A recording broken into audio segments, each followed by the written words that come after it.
come open my door, CO. Please come open my door, CO. My roommate finna kill himself. Please come open my door.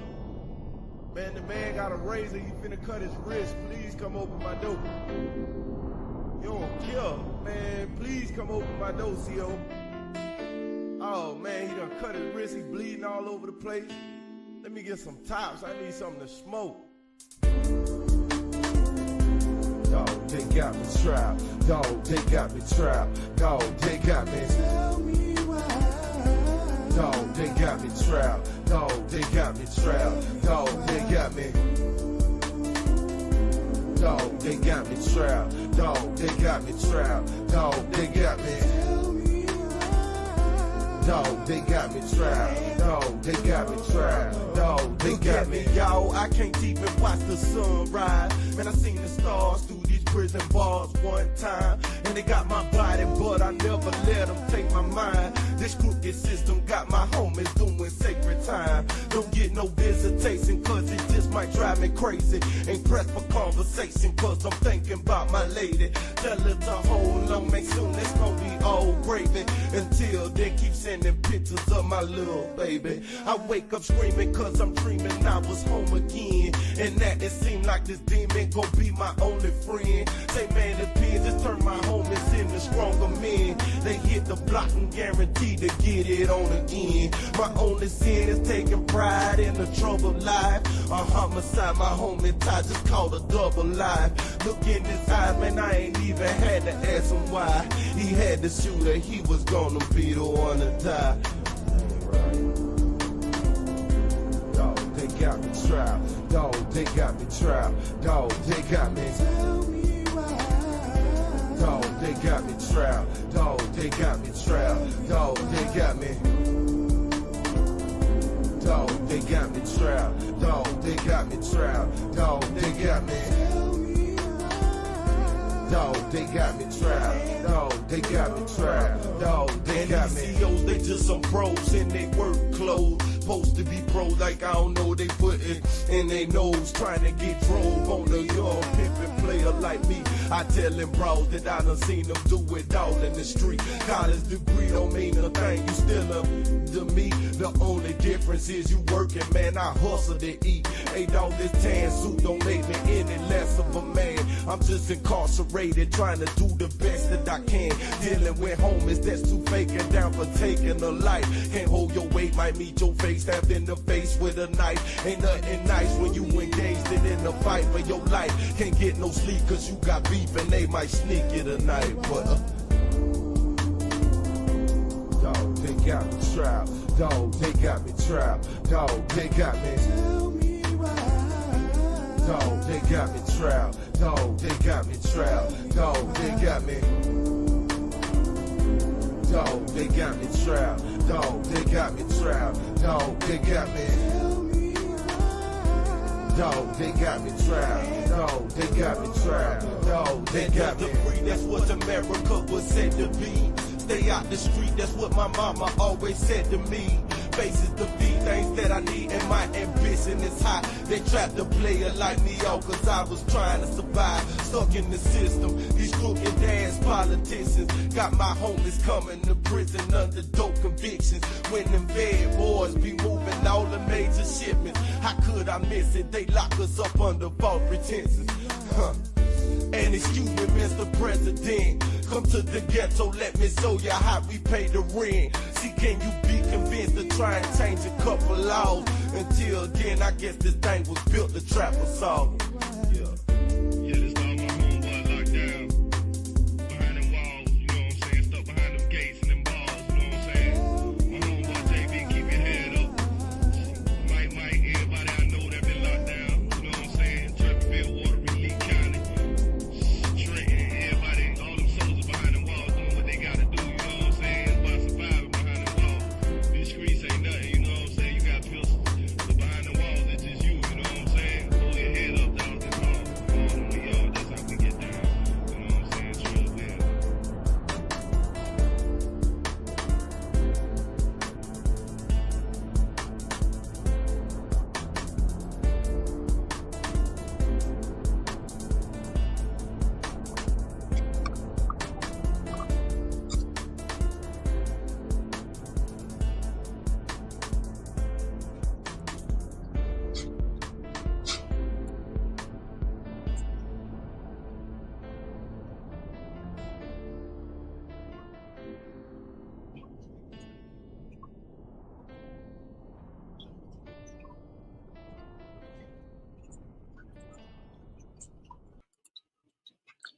All right. What's going on, everybody? Happy New Year. Happy New Year. Glad to see that everybody made it out of the bullshit that we call 2023 and into a new year. Shout out to my man, my guy, somebody who I look to or look up as a big bro, for real, because I don't just throw around friend and associate. I don't even throw around that, flagrantly. If I said it, I mean it. Shout out to my dude, Israel Mills. Somebody who, since I've been seeing him in this space, been a stand-up dude. Even when he going off on you, he stay in his lane, he stand his ground, and that's all you can ask for from a man. So shout out to you, shout out to you, shout out to you. As y'all come in, I hope y'all hit the like button. What's up, Mrs. Travel One? Y'all are tuned in to the motherfucking truth. Now, I'm not perfect. I don't know everything, but what I do say, I mean, and if I do say it and mean it, it's because I got proof. That's why I believe in it. Shout out to Emperor Kojak the Great, the homie be everywhere. That's meaningful.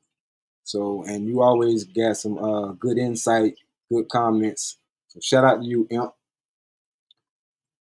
But this topic right here, the reason why I want to do this because I'm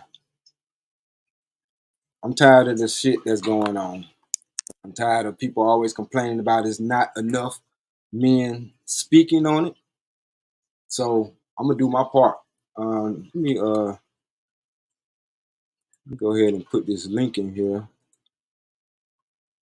So if anybody do want to come up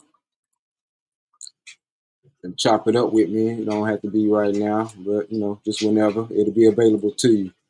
But I'm starting this conversation because going into 2024, we need to start setting some rules. We need to start setting some goals. We need to start making deadlines, not just having plans, but finishing the plans. Not just starting stuff, but finishing it. You know what I mean? Oh, let me check that real quick. My bad, bro. I need to get better with my multitasking, which I will most certainly try to do. But I just got a cash out from my guy, Mr. Israel Mills. I appreciate that. I appreciate that. Appreciate you showing me some support, bro. I know that means a lot, man, because you can use your money to buy you some more dope polos, you know what I'm saying? Or get you another Versace, you know what I'm saying, robe or something, you know what I mean? So I don't, the fact that you dipping into the Versace robe fund or the Fendi fund, you know what I mean? I appreciate that, bro. I really do. But I want to have a conversation, and I hate the fact that a lot of times when we do have these conversations, we call them debates or we call them arguments when really it ain't nothing but a meeting of the minds. And yeah, stuff do get heated because we are passionate about the stuff that we say. We ain't emotional, but we're passionate about the stuff that we say. So tempers can get high. Tempers can people mouths and stuff, start to get a little reckless, you know what I'm saying? And I, for one, don't like that because I will slap the shit out of you if you were standing next to me talking that. And it's crazy because when I said it the other day, some people agreed and some people was like, ooh, I don't know about that.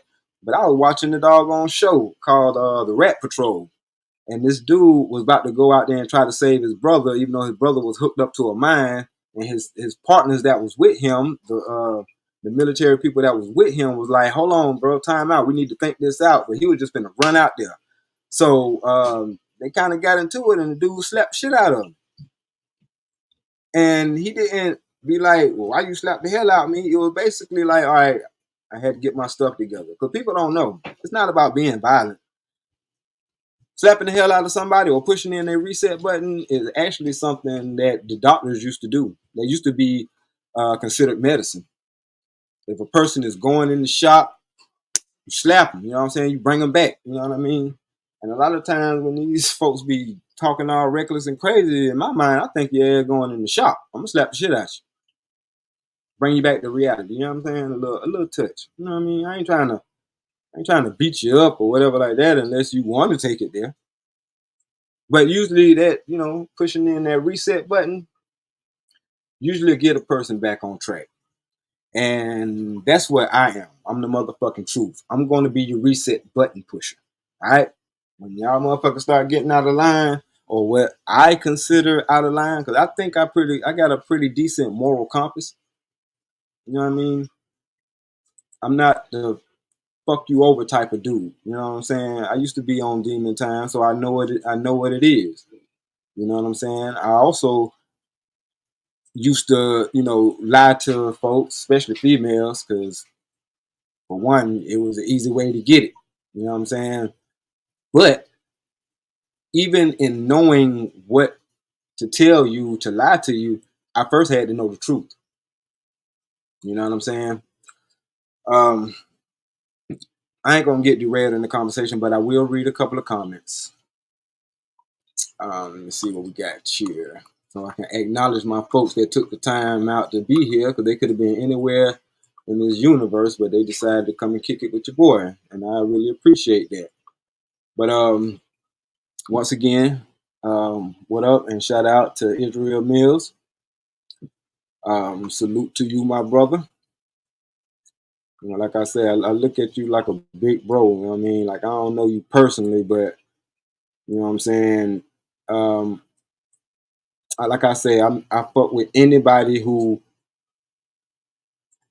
despite race, creed, color, culture, where you from, what set you claim, and all that other bullshit. Anybody who approaches me like a man and a human, hats off to you. You know what I'm saying? Israel spoke to Travel One. Emperor Kojak said, "What up, though? What up? What up?" I said, "I got a partner that be like that. What up, though?" He always greet me like that. Every time you say that, man, I think about my partner. Let me see what we got here. Not the basic bill fund now. Okay. The basic bill. Hey, either way, I appreciate it. Travel One said, Israel. Oh, no, it won't. That sale has ended. Travel One also says, but Stanley, the MD is a professional who would know exactly when the slap is called for, don't you think? Yeah, I'm a professional too. Yep. I might overdose your ass on my medicine though. But yeah, I'm a I'm an MD as well. You know what I'm saying? Because you want to talk about doctors being professionals. Would you say the same thing about street pharmacists? They professionals at their craft too. But newsflash: anybody who's practicing medicine, they doing just that. They practicing. Practice makes perfect. Yeah, I am. I'm a pro slap artist. I can slap you with the front hand, the back hand. I can hit you with just the tip of the fingers. I can hit you with the palm. Like, I know 17 different spots on my hand that I can slap you with, and each one of them has a different outcome or action. Yeah. I'm a master slapper. You know what I mean? I will, for all intents and purposes, slap the shit out you, especially if you're talking reckless. You know what I'm saying? Because it's hard to talk once your lips swell up. You feel me? You know what I mean? And some of y'all be outside of your mind, and I see your mind outside of it. So I be trying to knock it back into place sometimes. You know what I'm saying? Just a little something, something, something, something. You know what I mean? And it come from the shoulders too. You know what I'm saying? So, and you don't need no prescription for it either. You know what I'm saying? This shit here you can get over the counter, my guy, or my ladies. Sometimes y'all ladies be the ones who actually be needing y'all medicine, just like y'all be taking y'all morning after pill and your birth control pill. Y'all sometimes y'all need this pill. Y'all are overdue for it. Okay? Empress Empress said exactly. I'm gonna slap a whole tribe. Straight up, man. Shout out to Tip. Man, Tip had put me on it. Tip was like, yeah, I'm gonna slap a whole tribe. I said, oh, we're gonna get along well then. We are really gonna get a well. We're gonna really get along well. Most definitely. My guy JD, 1975, is in the building. What's going on, JD? And the link is down there if y'all wanna, come up here and chop it up. Cause I have a topic, but I'm always open to just have discussions. Cause my topic is it gonna be a happy new year? Is it really? We got a bunch of bullshit that's coming around the corner for those of the ones of us that are paying attention. You got China stepping up its efforts to get prepared for um, conflict, let's say, and all the while at the same time we got what's going on, JD. All the while at the same time we got the economy being in shambles. As we speak, getting worse and worse by the day. You know what I'm saying? I'm starting to see people that I didn't think that I would see out here begging. Mm, I mean, yeah, something yeah.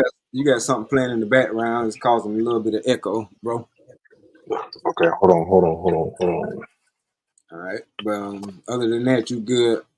Um, yeah, world affairs. Y'all think the world affairs don't affect y'all because you over here, but as they are trying to make this a one world government, a one system government, it's starting to engulf and involve everybody. Ain't nobody safe from what's about to happen. And I ain't trying to scare you because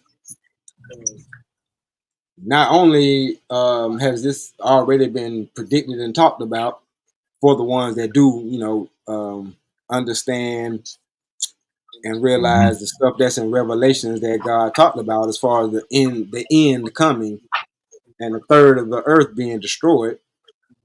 But they trying to make it happen quicker, or they're trying to be the ones to do it. That's why somebody brought up about the rich folks building bunkers and all that shit. Well, them bunkers ain't gonna do nothing but protect them from the bombs that they're going to be dropping. That's not going to protect them from judgment. You know what I'm saying? The ultimate judgment is what it is. And the reason why I'm not afraid of none of this shit because we all gonna die. You know what I mean? And if you scared to die, then what the fuck you living for? You know what I'm Like the saying? But mob said anything, it best. If you scared, say you scared, man. Um, right? yeah. But I will say this, and I'm a quote from Talib Kweli. He said something that was so profound. You're only scared of death if you're not living right.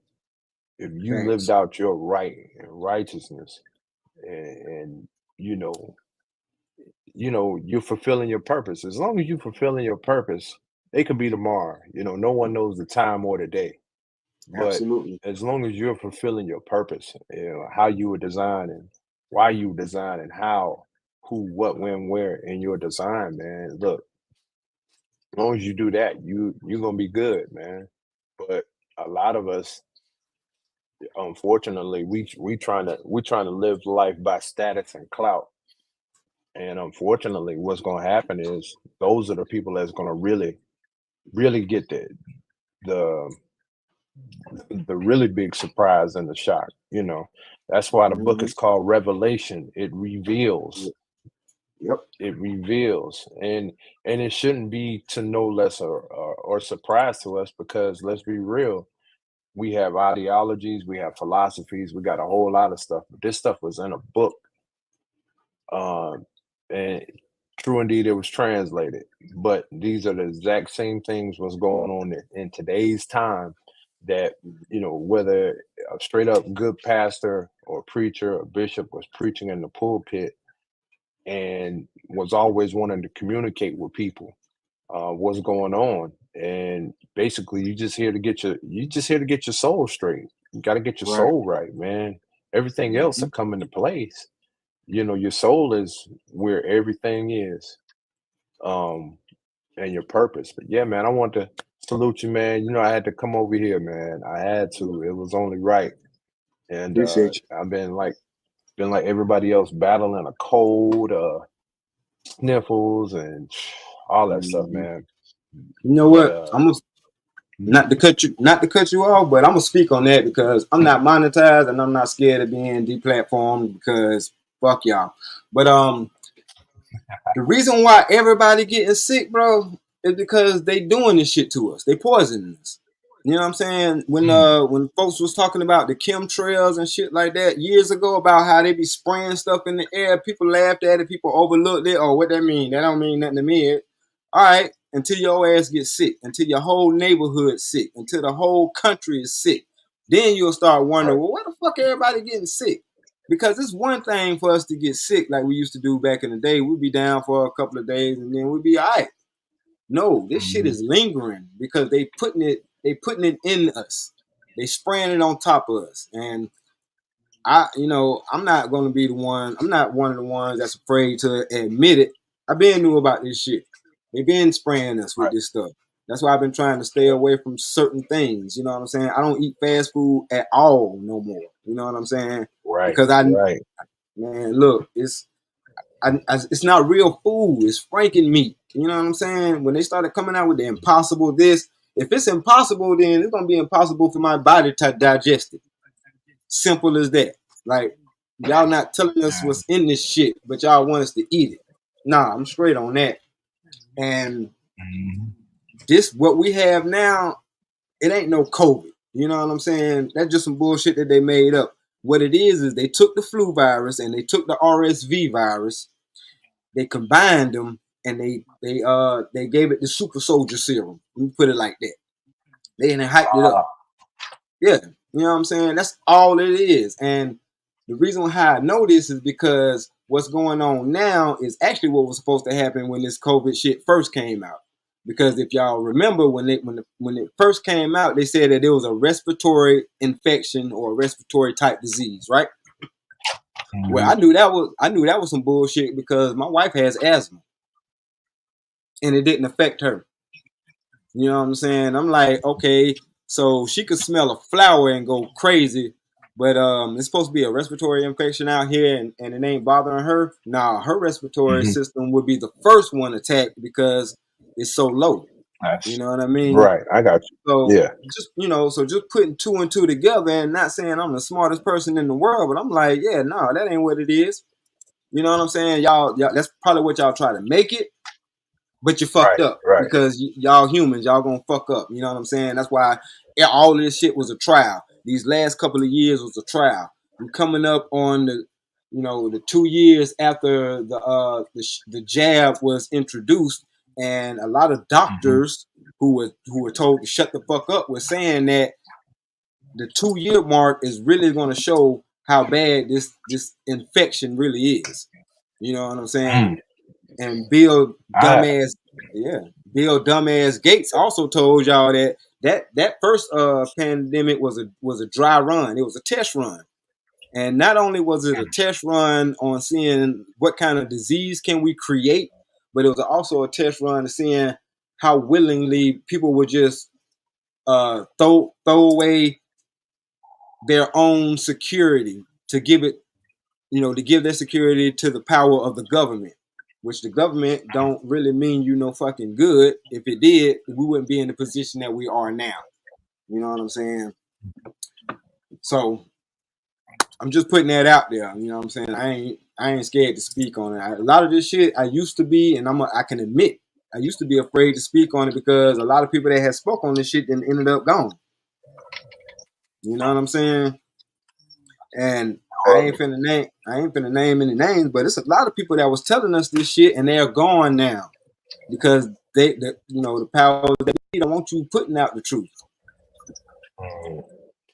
I mean, when you start looking at, I look at like historical figures. you know. Mm-hmm. And just look at it on a political tangent. Just look at that, and and just think of the two great M's from our race, Malcolm and Martin.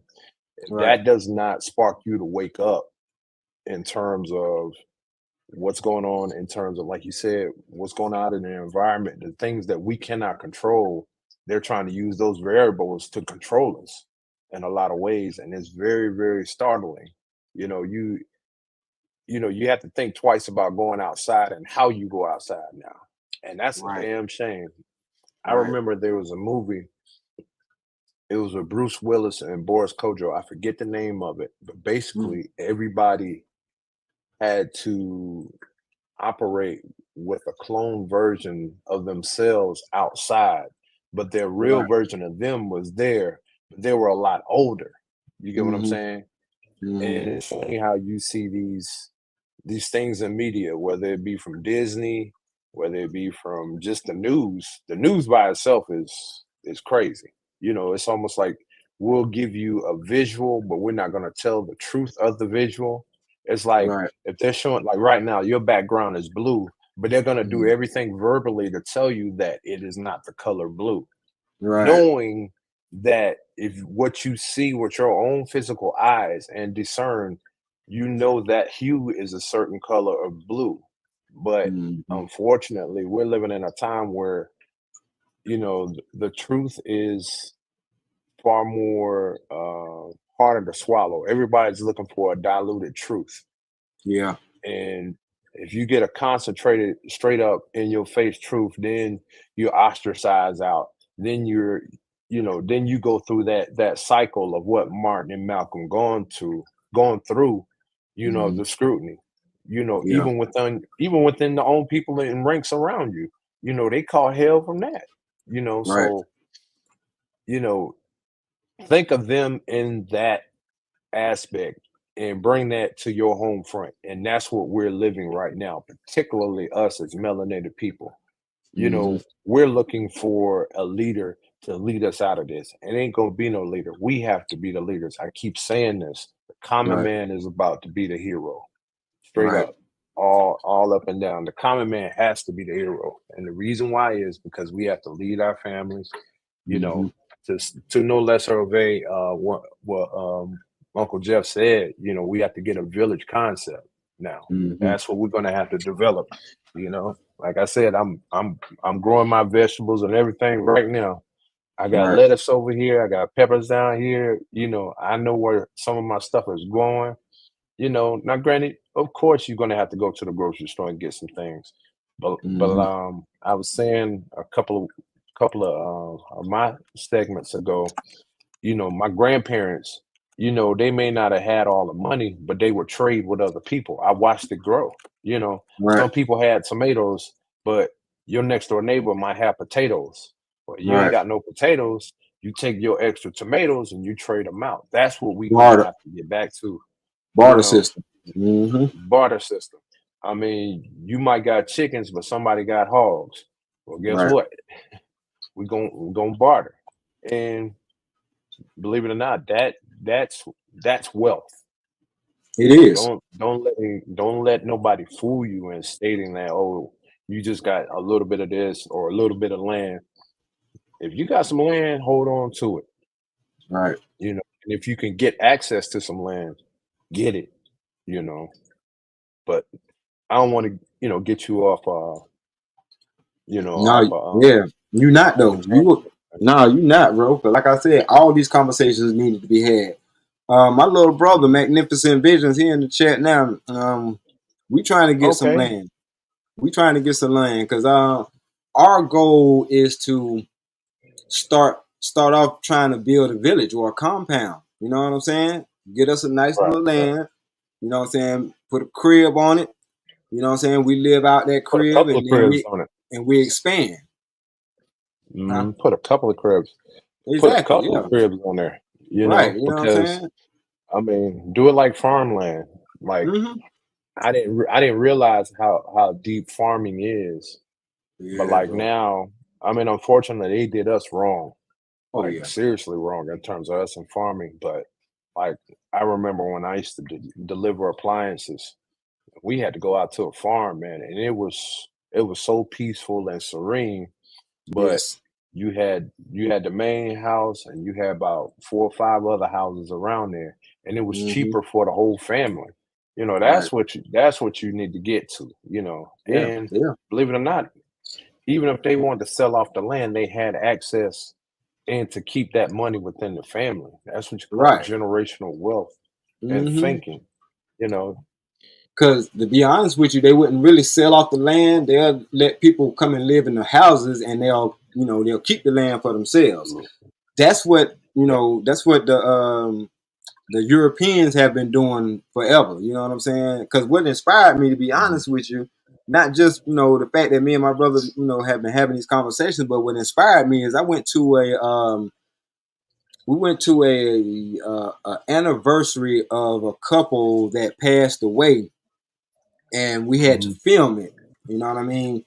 And in our Okay. filming of this, it was on these people land, and actually they was naming the street after these two people, right?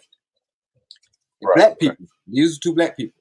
But the street that they named, on this particular street, the whole family lived on it. The whole family lived on Oh. it. This person had chickens behind their house. This person had goats behind their house, and this person had whatever Mhm. behind their house. And like you said, for them to barter, all they had to do was cross the street.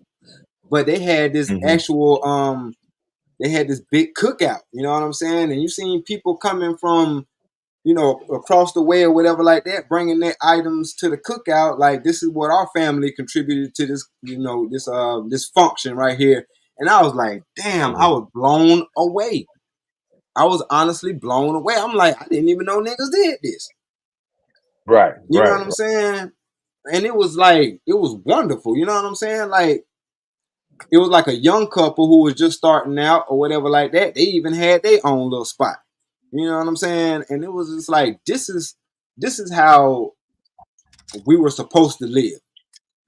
Yeah. And I'm gonna digress a little bit, because this is the issue with the conversation that I was having with Israel the other day, as far as putting value on stuff, right? Mhm. When I use the example of him having the black rock and him not knowing the value of it, but I know the value of it, and instead of me telling him about the value of it, I finesse and finagle it from him for a little or nothing. And Mm. I can't blame Iz for not knowing the value of it, because for him to know the value of it, he has to have a capitalistic mindset. First of all, he has to have Mm. a fuck over you, step on your neck mindset. To I'm gonna get what I'm gonna want. I'm gonna tell you why I say that. Mhm. One example that sticks with me, and the reason as to the reason why somebody else putting value in something that you have and you not knowing the value of it is not fair, is Henrietta Lacks. You know the Mm. story. You know the story of Henrietta Lacks. Mm. Well, Henrietta and their family is actually starting to get some of the money that was owed to them, but Henrietta Lacks got sick, and she went to the hospital, and when they drew her blood and did tests on her blood, they found out that she had the type of blood that they were able to make thousands,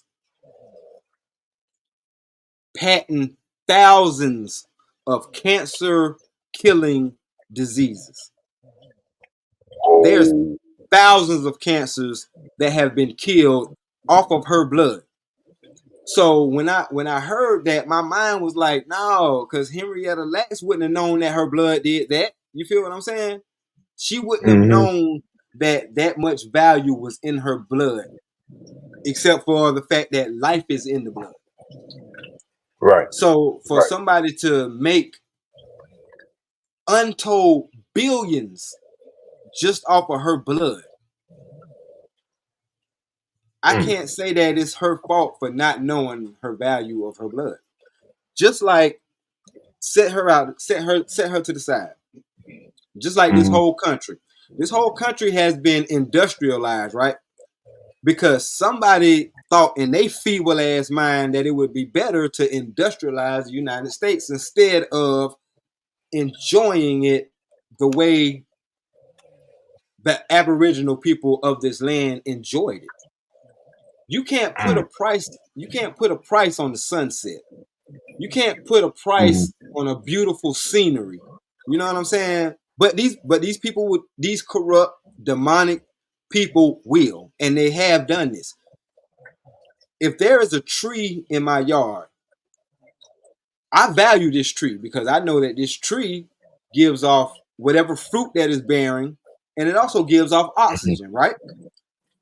Right. Somebody else, a capitalistic minded person, will come and say, no, this tree can be used as wood to build a house. This tree can be used as wood to whittle a couple of, figurines or whatever like that. So that's what they place their value into. And because they have the money, they can come and buy me out my yard, buy my tree, etc., etc.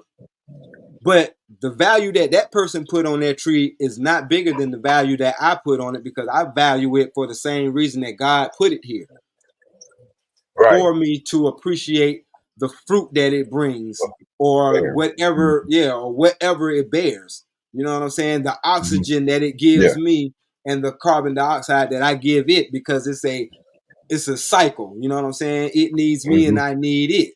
That's the value of it. You know what I'm saying? But Right. this is a capitalistic system. They took Yeah. everything and they fucked it over, for lack of a better word. You know what I'm saying? And they put value into it because that's what they said that it's going to be. And fast forward to now, that's the way it is. But I've always looked at it to where this ain't how the fuck we supposed to be living. We don't supposed to be crammed up in no apartment complexes. We don't supposed to be crammed up in no high-rise ass buildings. It's enough land out here for everybody to have a piece. And the It's fact enough that we land out don't, here, yeah, enough and money out here. right, There should and be no homeless. right, but the Period. fact that we are able to, you know, master manipulate the way things are, and screw over Mm-hmm. what God put in place for us all to enjoy. Right. It didn't say that no, only black people supposed to enjoy this. No, only this person supposed to. No, it's supposed to be for all of us to enjoy. So that's why the fact that they even put us in the different groups, categories, class, or whatever, that shit pisses me off, because at the end of the day, we all humans. And I don't think nobody has the authority to tell me to do shit. I know y'all, y'all have y'all man-made laws in place and da da da da da. But at the end of the day, man, look, you I'm can a, use your power to take that shit from somebody else, but then somebody else can use that same power to take that shit from you, and it'll be a never-ending cycle. But go ahead. nah. I remember someone told me something a long time ago. Uh, she told me, she said, you have a right, but you don't have the authority. Mm-hmm. And that stuck with me. But see, people, and it goes back to what I was talking about rules and laws. People Mm-hmm. want to operate as if they are the authority, the creme Right. de la creme per se, the end all and be all. And Angry Man said something that kind of sparked something with me. But he said we're living in a day and age where people are pocket watching other people and want to tell them how to spend their money, Right. but they have no idea what that person did to get that money. I'm just talking about like one of us, to Yeah. give Mm-hmm. you the add context, somebody that's, you know, started from one place and has elevated and has gone through the ranks. I ain't talking about no trust fund baby or something like that. I'm talking about Mm-hmm. someone that's like really come up in the ranks and they got it out the mud. That's why we look at hip hop so much, man. Hip hop has brought, a lot of money to us, but also we left a lot of money on the table. And unfortunately, Hell yeah. our generation was the contracts. These cats made billions off of us. And I'm talking about, that's not just the music acumen, but like I was listening to Jeezy, and Jeezy said like Jay-Z had took him to LA. No, he took him to Vegas, and it was like Mm-hmm. this big fashion like basically like a big warehouse slash like fashion thing where you can get like your jeans because you remember everybody had their own stuff. Yeah. Well, before Jesus said before he came out, he was like, man, Asian cats was coming at him out the woodworks. It's like, yo, Jeezy, Jeezy. And he thinking like they bigging up in him. No, Yeah. they was coming to him because he made the snowman t-shirts and they made their own and he never got a profit off of it. Right. So, people are always going to profit off of what we do. And it's Hmm. unfortunate that we are technically beyond a contract, beyond a handshake, beyond uh, anything that's written in a book. We're the movers and shakers, and everybody knows it but us. And that's dangerous, man, because Yeah. we've been taken advantage of on so many levels, from our money to our land, and it's a repeated cycle. It's like everybody got the cheat code for us except for us. And Right. that's like I said, that's what's so dangerous, man. Yeah. But And we starting to break that mindset though, because like I said, at the end of yeah, the day, it's a mindset. If you think that you yeah, at the bottom, then you're gonna be at the bottom. You know what I'm saying? By yeah. default. You know what I'm saying? That's why I get on Mm, folks about our history don't go back. Well, our history doesn't stop at slavery. mm, You know what I'm right. saying? Or it doesn't begin at slavery. You know what I'm saying? But Yeah. funny how when it comes to us, our history, you know what I'm saying, the foundation of our history is we were slaves. No, fuck you. We were something way before that. Way You know what I'm before that. saying? Hmm. Being a slave is the effect of being conquered. You know what I'm saying? And they got Hmm. conquered because they was a peaceful people. They got conquered because they wasn't on no fuck shit. I'm gonna take your shit just because I like it and it's yours. You know what I'm saying? That's why they was able to be Yeah. conquered. They didn't get conquered because they were weak by a long shot. Because having Mm, humanity for your fellow person is not weak at all. You know what I'm saying? Having compassion is right. not weak. I'm sorry. And that's why fuck around and build something on an Indian burial ground if you want to. You know Mm. what I'm saying? The movies and shit like You go catch. Poltergeist, yeah, you gonna fuck around and find out. You know what I'm saying? But that's I'm gonna tell you, that's bro. on a whole, and that's on a Yeah. whole nother level. But then too, it's funny how if you look at other races and whatever they believe Hmm. spiritually, just Hmm. on a spiritual tangent, they know they can't even light a flame to us or next to us for those that really truly know who they are within the Right. relationship that we have with God. Because then they know they can't come at you, even if you don't know everything, based Hmm. upon in your spirit, they're like, okay, I might be able to give them or say one thing I might be able to get away with, but I cannot get over this person because they see me in my true intent before Hmm. whatever formula or idea I may have or whatever angle I'm trying to approach them with. Right. I've seen people out here that really try to figure me out because like I said, I'm here in Texas, and believe it or not, man, I've found it to be a little bit different than in South Carolina. Now people are still gonna be people. When you see some stuff. However, like a lot of the other cultures that's here, it's it's a little bit different, especially when you know who you are and your posture is different. Your posture is grounded. They know, okay, number one, okay, he has a family. He believes in traditional values. So it's not like they can sit there and swindle you or tell you something just based on just that one component of me. But Hmm. when you operate in a better posture, know who you are, and you continuously improving upon you, yo, man, they start looking at you like a threat. And in some cases, they'll pick your brain just to see where you at. They'll ask a certain question, you Yeah. know, That's they'll, what I. That's how I feel and about. That's how I feel about Travel One and Sugar Bun when they be asking questions. But go ahead. yeah, that's a perfect case in point. Um, Hmm. And a lot of times we genuinely want to have the conversation that they're scared to have. Mm-hmm. And unfortunately, in some cases, we will sit there and say something and call it out, and then they can't handle it. And then of Right. course, here we're too overbearing. We hear all the words from narcissist to arrogant to pompous to everything in the world. They popping firecrackers again. Yep, they Oh back at yeah. it. They just But spend that money on them. They got to pop them now. oh man, they let one off last night, man, and I ain't gonna lie. My lady looked at me and she was like, "What in the hell was that?" Because it sounded like a Gatling gun. It was a firework because it was right over here, right across the street from us. Because I cut on my cameras on my ring, and I was like, "What the hell?" And Mm. man, it sounded just like a Gatling gun. And I don't know if you ever heard a Gatling gun, but it has a distinctive sound.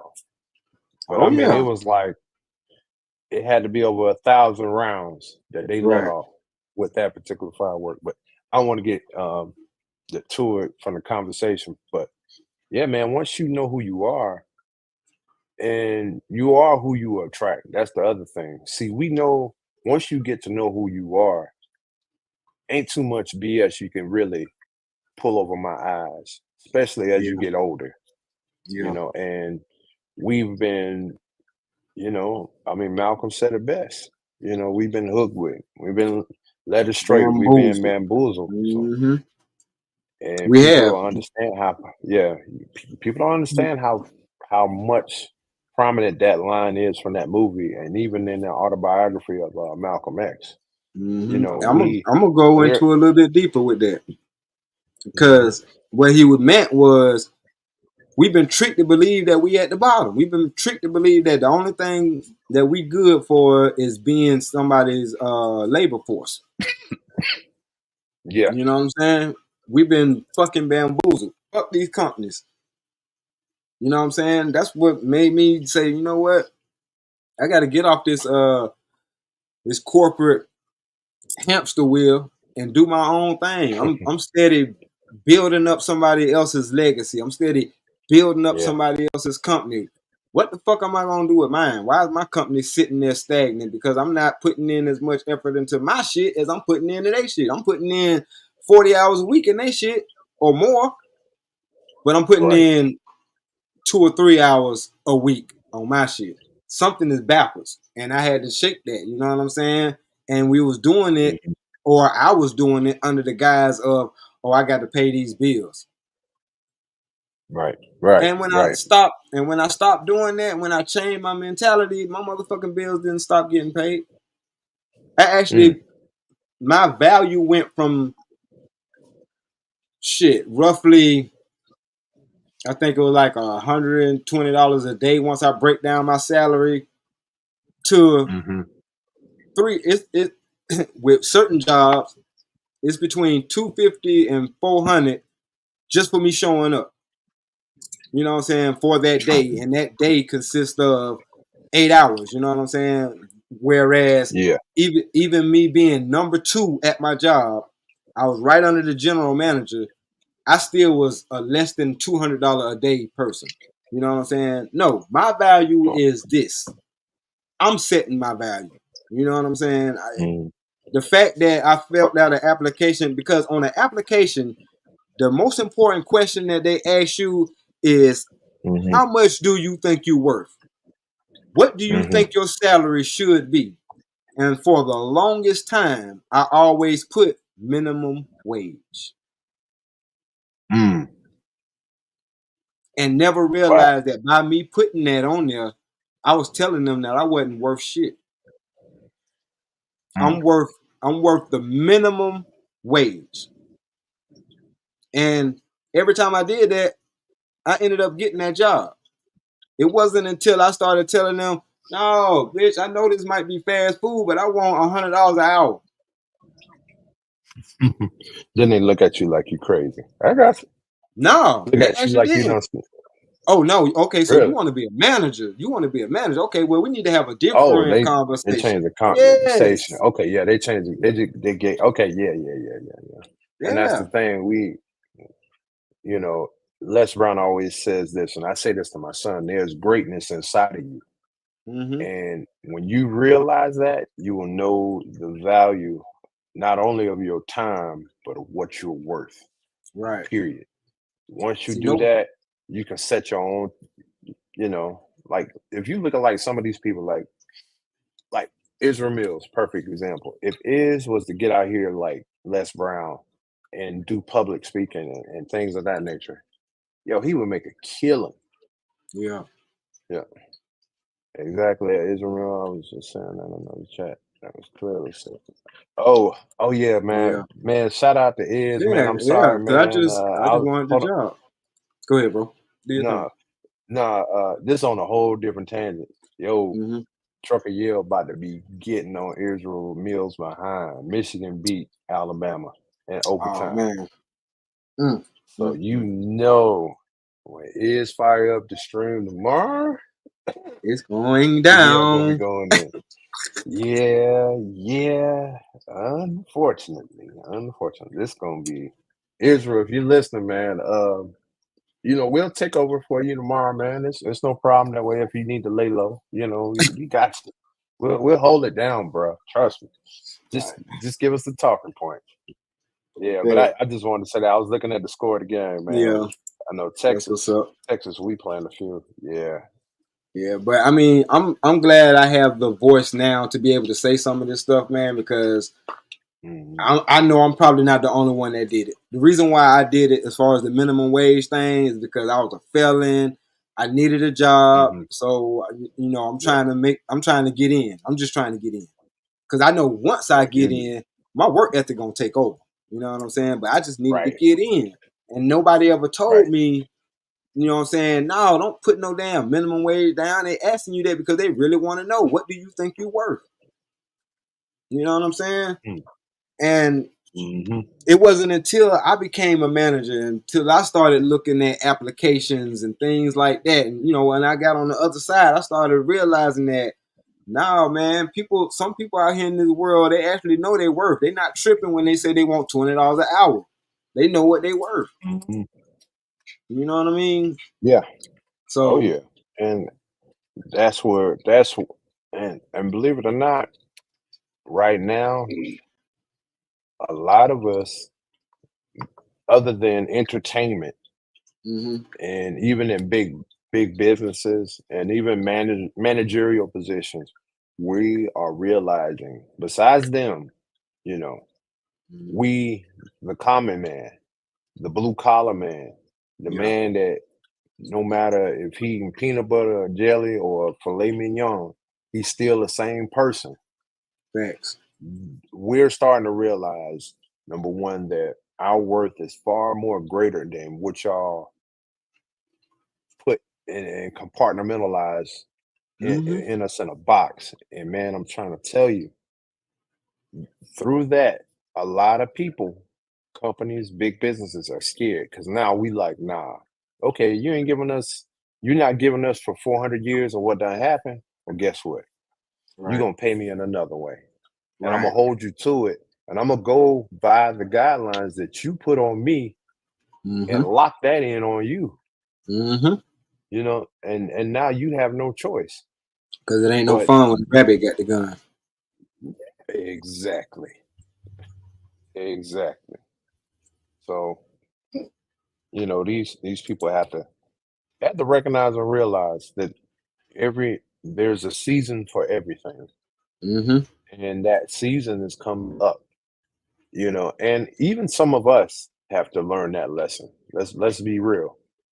you yeah. know, and, and some of us, my dad used to always say, he said, you can't take everybody with you where you want to go, even though they may Mm-hmm. look like you and eat some of the same foods and grew up in the same ways. Some of us Yep. just ain't no damn good. He Fuck all says, that. Yeah. well, It yeah. it's mindset with me. Like I said on Ears Channel, it's Mm-hmm. mindset. I don't give a fuck if you look like Mm-hmm. me, because you could look like me, but because it's people, we look like Yeah. each other, but if we grew up on this side of town versus this side of town, we got beef. So no, Right. it's mindset. You know what I'm saying? We could be going to this particular church, or we could be practicing this particular religion, but even the religions are broken down into different factions, and I might not fuck with yours. So are we still, you know what I Mm-hmm. mean? So, you know, I can't base it on none of the bullshit categories, like I said, that they created for us. No, if you look at me as a human being and a man, which is what I Mm-hmm. am, then I'm gonna give you that same respect back. All the Right, rest of right, that right. shit, I don't give a fuck. You know what I'm saying? I don't. Because like you said, everybody not Mm-hmm. coming with us. You know what I mean? Right. I look at it like this. The mindset or the mind frame represents that narrow path of righteousness. You know what I'm Mm. saying? They said the path of Yeah. righteousness is going to be very narrow, which means that ain't too Mm-hmm. many people going to get through. And you damn sure ain't going to get through at the same time. You know what I'm saying? You have to be able to Mm-hmm. follow somebody and somebody follow somebody, et cetera, et cetera, et cetera. But y'all Mm-hmm. have to be on the same path versus the path of Right. destruction is like 100-lane highway. You know what I'm saying? It's several avenues to go down to destruction. You know what I'm saying? Mm. And the basis of that is all the 7 deadly sins. You know what I'm saying? Yeah. Gluttony, greed, envy, Speed. Speed. being boastful and braggadocious. You know what I'm saying? And stuff like that. Like we Yeah. all of that, you know what I'm saying, can be used to send you down a fucked up path. You know what I'm saying? That's why I'm not braggadocious. I'm not boastful. If I speak on my experiences, it's not to say that, hey, I was the man and da da da da da, because no, actually I wasn't the man. Just because I was able to trick these dumbass bitches into giving up their precious box, that don't make me good. That just, you know, that don't make me good. It just makes Mm-hmm. y'all gullible, and it made me even more stupid because I did stoop down to that level to do that, and I didn't even really have to do Right. that. Yeah, So and that's the thing. Looking back at it, you didn't really have to no, do what you shit, did. You know, but I mean, you learned the lesson. That's the most important thing. yeah, If you never did learn the lesson, and we see it, you know, you got some cats, if not our age or older, like thinking that they 20 yeah, and trying to operate as if they're 20 and ain't learned none of the lessons that they were coming up in their 20s, but they're our age or older, and they right, crashing out hard. And hard, I mean, and these are cats that have money. You yeah, know, these are cats that have some established businesses. I'm not knocking them for it, but in terms of mm-hmm, operating and how you supposed to live, I mean, and even in some cases, I might even had a conversation with them, be like, "Yo, man, you need to chill out, man. Still yeah, going down that path." And I mean, yeah, I'm gonna let you rock out. Shoot, mm-mm, I just can't mm-hmm, do it. You know, I can't do it. My dad always told me sometimes some niggas need to be taken out back to where they right, can't come back inside the house. yeah, And I get real it. shit, I get it. I get it. And I mean, it's. I mean, don't get me wrong. I want everybody to win. Lord knows that's my intent. But mm-hmm, if you're holding back the progression of both me individually and us as collectively, yo, that's a problem. right, I can see if you're struggling to try to make the connection of why you're not on your purpose, on your goal. If you're mm-hmm, trying, I ain't got a problem with that. yeah, That's a conversation, and that's some mentoring, that's some therapy. That's getting around some people that can hold you accountable, and you set off small goals. That I don't have a problem with. But when you got people that are intentionally like, you look at the whole I hate to say it, but the whole DJ Envy thing, mm-hmm, bruh. As soon as I heard the first part of it, I mean, so many things went off in my mind to like, how do you operate like this? And you got this amount of money, bruh. Stack your bread and shut up. I get it. You got to say egregious and stupid things to get people to follow you, but at some point, you got to let go of that dumb stuff, man. And once again, if he gonna crash out, that's one of the brothers, despite how much money he got or clout he has. And I'll say it to his face, and I don't care who. yo, bro, don't hang around me. Don't be around me. You going over there and you leave me alone. You leave me and my people alone. Because at some Yeah, point or another, you're that actual cancer that gives us the yeah. bad reputation.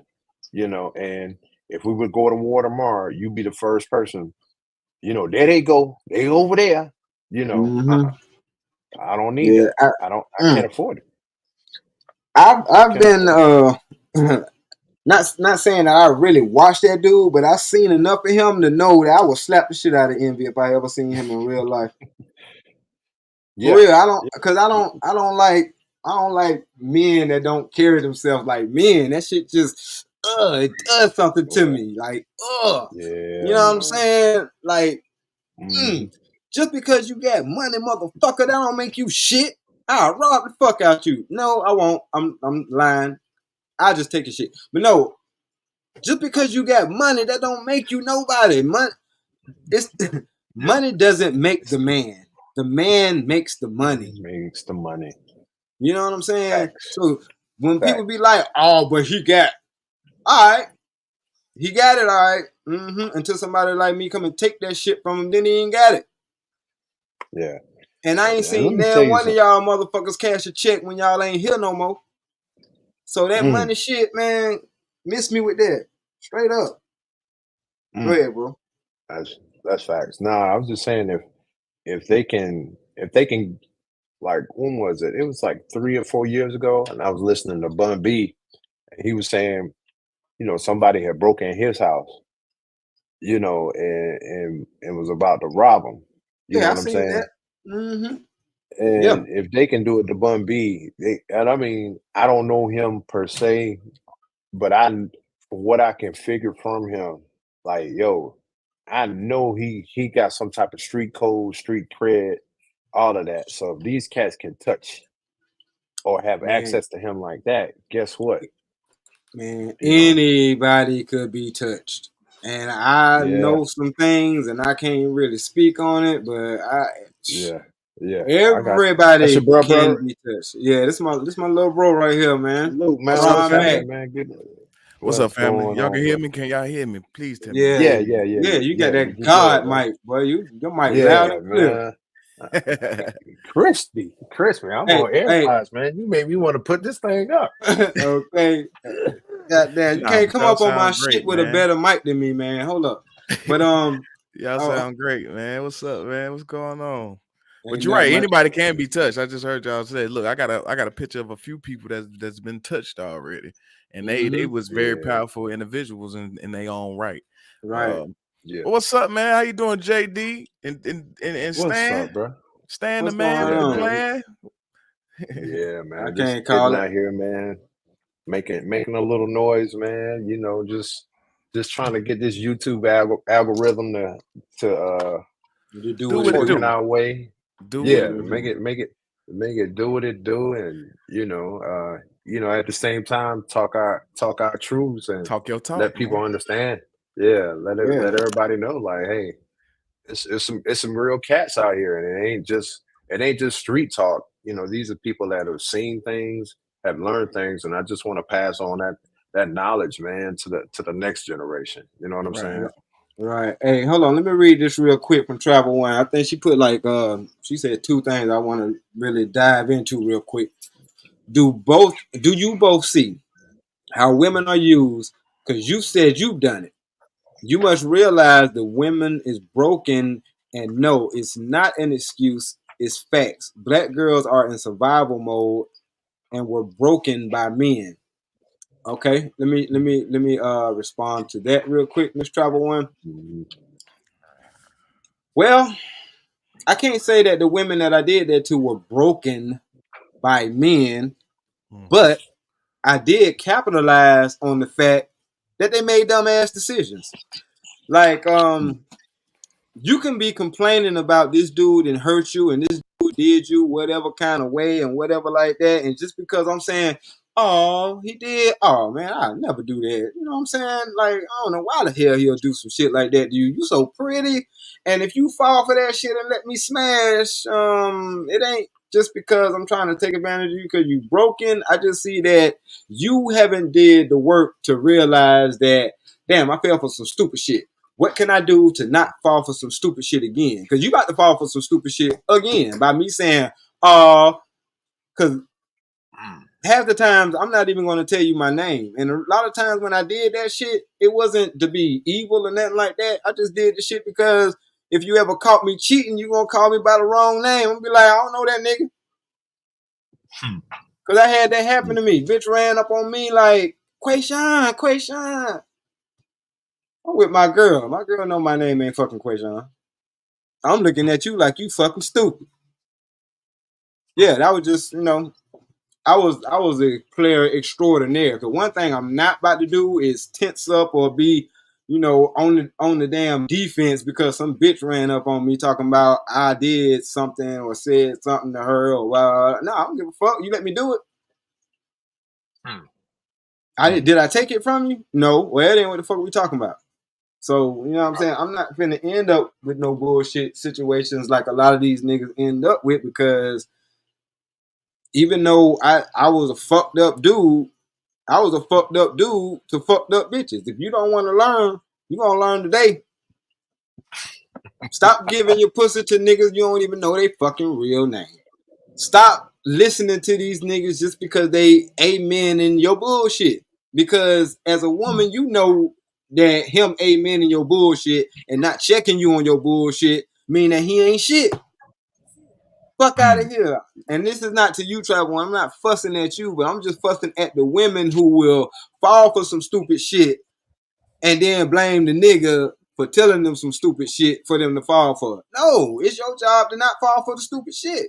Just like we do the same shit on our end as men. We fall for the dumb shit because you sucking the tip of that thing good and your pussy tight and all that good little shit. We thinking that you something else. No, that don't mean shit. There's a lot of bitches out here Right. with good mouth and tight pussy. You know what I'm saying? What are you beyond that? And if me as a man not trying to figure out what it is that you offer beyond that, then that's my fault when the shit happens or when the shit go bad. You know what I'm saying? So accountability has to be handed out all the way around.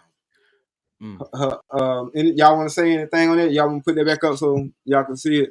Yeah, put it back up. I just want to look at it because she sent something else. But I was trying to finish. Do you both see how women are used? Because you said you've done it. You must realize that women are broken, and no, it's not an excuse. It's facts. Black girls are in survival mode, and we're broken by men. Well, This I'm gonna was say this: black men are in survival mode too, as well. Just hell to add yeah. balance to the context of that. So Mm-hmm. let's look at it. Let's and I mean this is a red pill talking point, but I'm gonna bring Mm-hmm. some context to it. So back in the 60s, what did y'all do?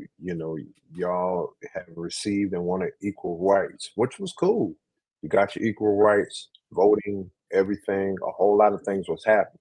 But at the same time, back in the 80s, y'all didn't want no men in the house because guess what? Boom, y'all were getting assistance from government assistance, which is Mm-hmm. supposed to be temporary. The Mm-hmm. problem is, and it still is till this day, it's all about the black family. It's Right. all about family. And and we're going tit for tat for it, but you got a lot more homeless men out here than you have women, you Ooh, know. speak on it. So, it's not so much black girls in survival mode. We all in survival mode.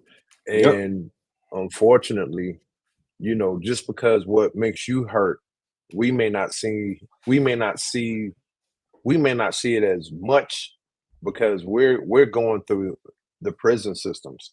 We're going through the homelessness. We're going through Mm-hmm. trying to get that job. Like Stan was saying, I got to be, I got to, work minimum wage just to get by, or I got to find a job, versus Yeah. where you're being given housing, you've been given vouchers, you've been given all of this, but you'll take a man that you won't marry in, or you have a child out of wedlock, you know, and you're not doing your due diligence too. See, it's a two-way street. It ain't just Yeah. the men going in on the women. some of y'all do some stuff too that just um Vindictive. as worse. Yeah. Yes, very good word. Vindictive as that. So I'll tell anybody, man, look, look at the whole picture, not just what you're coming from. Mm-hmm. Once you look at the whole picture, you can get some context, and you can actually come up with a basic idea or answer to be like, yo, we're gonna do this. This is what we're Right. gonna do. And Mm-hmm. it's a we thing, because at the end of the day, it's about the foundation of the family. And the kids, the truth be told, it ain't the black women that suffer, it's the kids that suffering the most, because Absolutely. they're being born into this stuff. They're being born into some of the stuff from the father not being there, but also they're being born into seeing you in a survival mode. And if you're in Yep. survival mode, you don't have patience. You can't even teach what you're supposed to be naturally teaching your child. You're teaching them Mm-hmm. TikTok and a Kindle, and at the same time, you're not teaching them patience, which is one of the Right. main things most of these kids don't have nowadays. So Mhm. it's tit for tat. I'm not saying that black women are not going or haven't suffered or haven't gone through things, but I will say this: through media, it has been promoted over and over and over and over again, to where, hey, this is their trauma. They go through this, all of this stuff. All of y'all ain't going through all of this stuff. Let's be real. Now, do y'all outnumber us? Yes. Do Mm-hmm. Oh man. y'all go through things? Yes. I'm Mm-hmm. I'm not saying that, but what I'm saying is this: your pain is still not the same as ours. Ours is a lot more Right. egregious.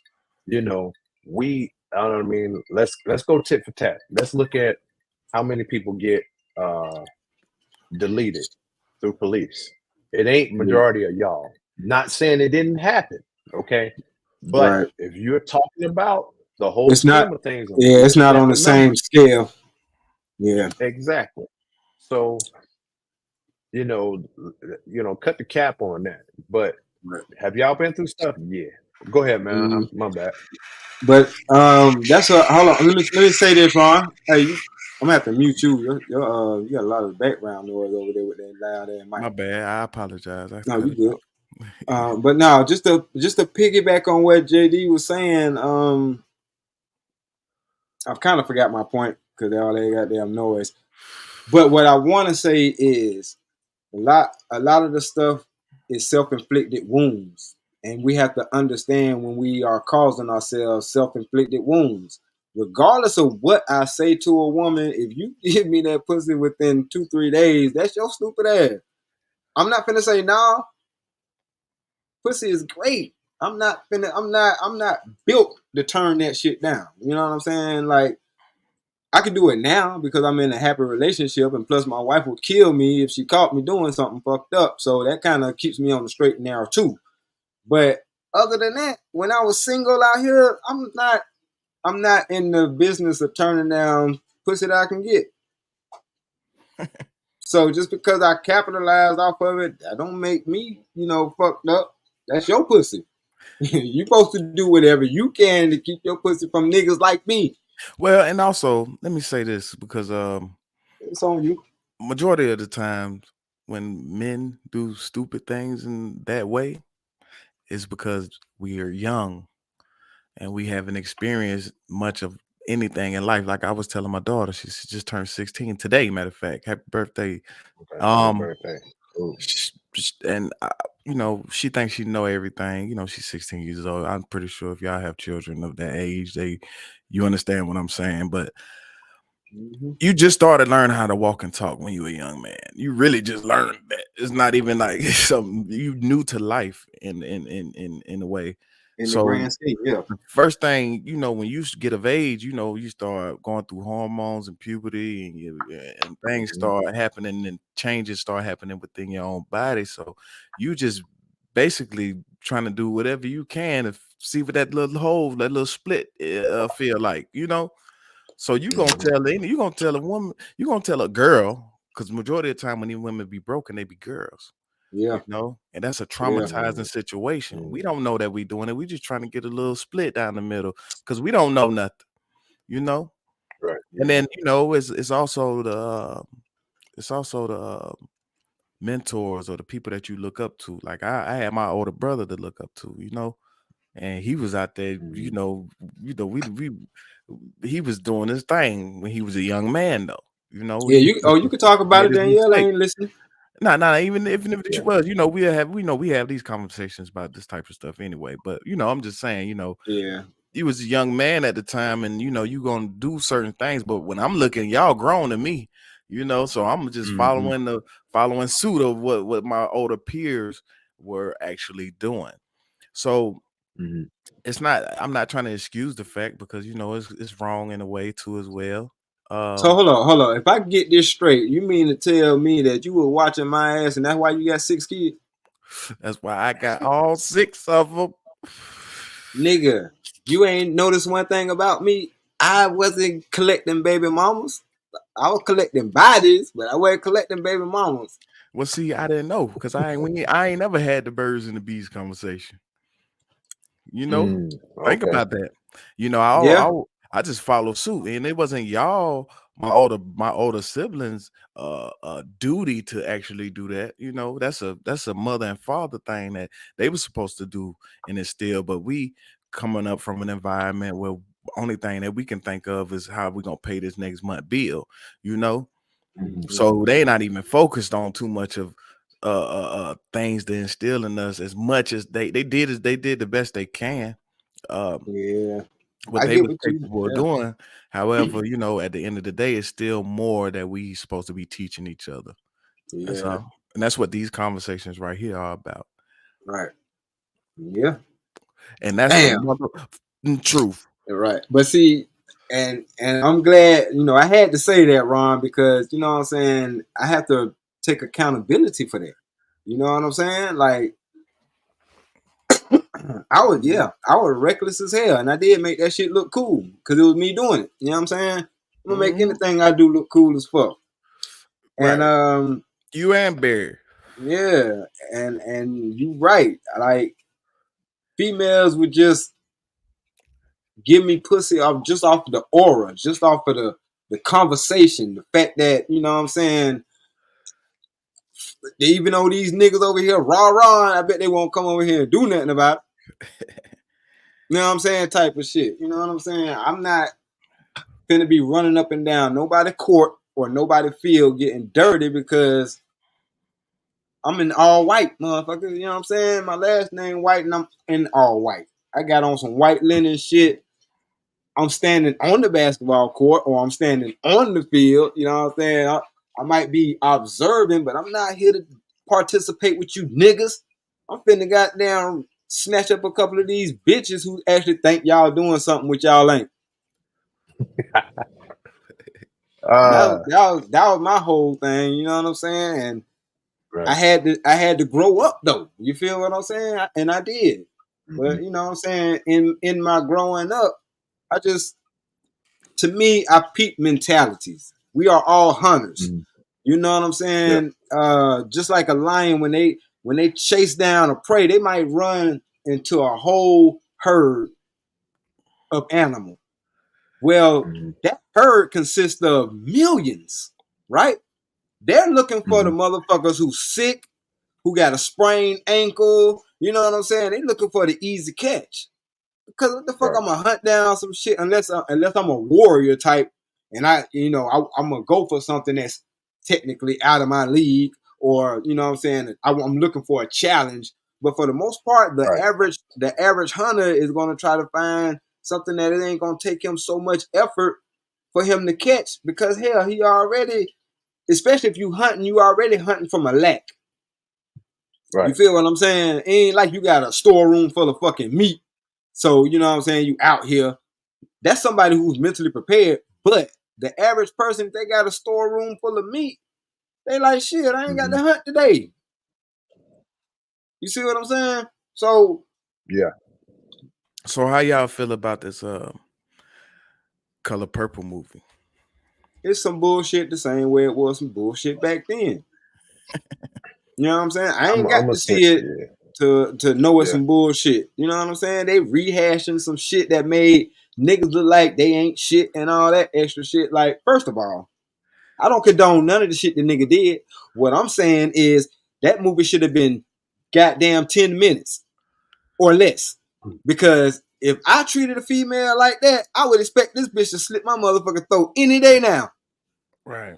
Like, what the fuck is wrong with you? You ain't gonna treat this person like a human and you gonna expect for them just to bow? Man, that motherfucker will kill you. That's why when these and it translates to today. These bitches think that because we get married, you know what I'm saying, we treating our wives like slaves. We keeping our foot on their neck and all that shit. Man, if I put my foot on my girl's neck, I won't have no leg. What the fuck is you talking Man, look about? here. I ain't got no Mine pump. was in the She was in the army? army. Yeah, Man, look, yeah. So, and I mean, she spent time over, and she had like 3 tours in Iraq. So that ought to tell you something right there. Right. When I met Danielle, first of all, I never messed with a female who actually had some shit going on for themselves. I can honestly say that. Damn, looking back at it now, that's fucked up. But this female had a degree. You know what I'm saying? She was working for the state. You know what I'm saying? Like, she had all the staples. She came from a 2-parent home. Her house was on the same street as the Masters, bro, in Augusta. You feel what I'm saying? Wow. Like, Okay. Yeah, I know exactly what you're talking about.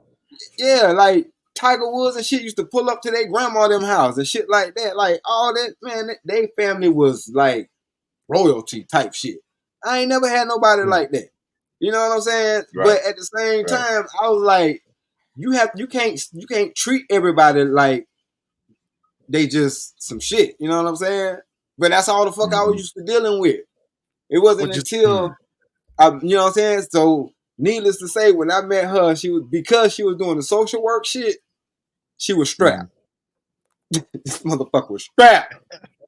And I'm thinking that only ratchet street bitches have guns.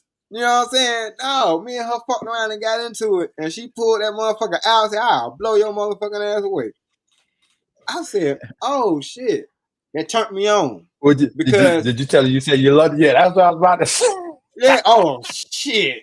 I better have. He was like, I love you. I love you. You know what? You know what? I love you. I fucking love you. No. I love my life more, motherfucker. But yeah. Fuck all that. I'm here to tell you what I need to tell you to get from in front of this gun. You know what I'm saying? But so yeah. But also it taught me that no, this motherfucker ain't one of them. You know what I'm saying? Yeah, she has a degree.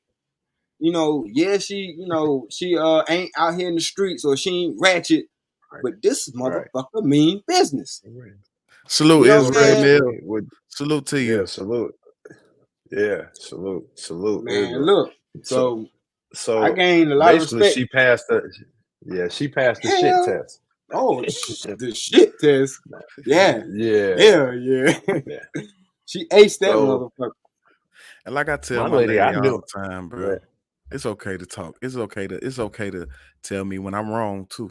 Right. But I'm gonna tell you, when you get the right lady, she could tell you you're wrong, and she'll do it in such a way. It's not like with the chicks that you dealt with in the past, but it resonates with you, and you like, you know what? Yeah, baby, you're right. It's you know, I don't know if y'all ever seen the picture where they show a woman taming the beast by just being feminine, you know, just being in her element. You know, that's how better than that. Yeah, I got one. I got one better than that. It's Superwoman sitting on Superman's back. Oh, gotcha. Yeah. Okay. Meaning that's like deep right there.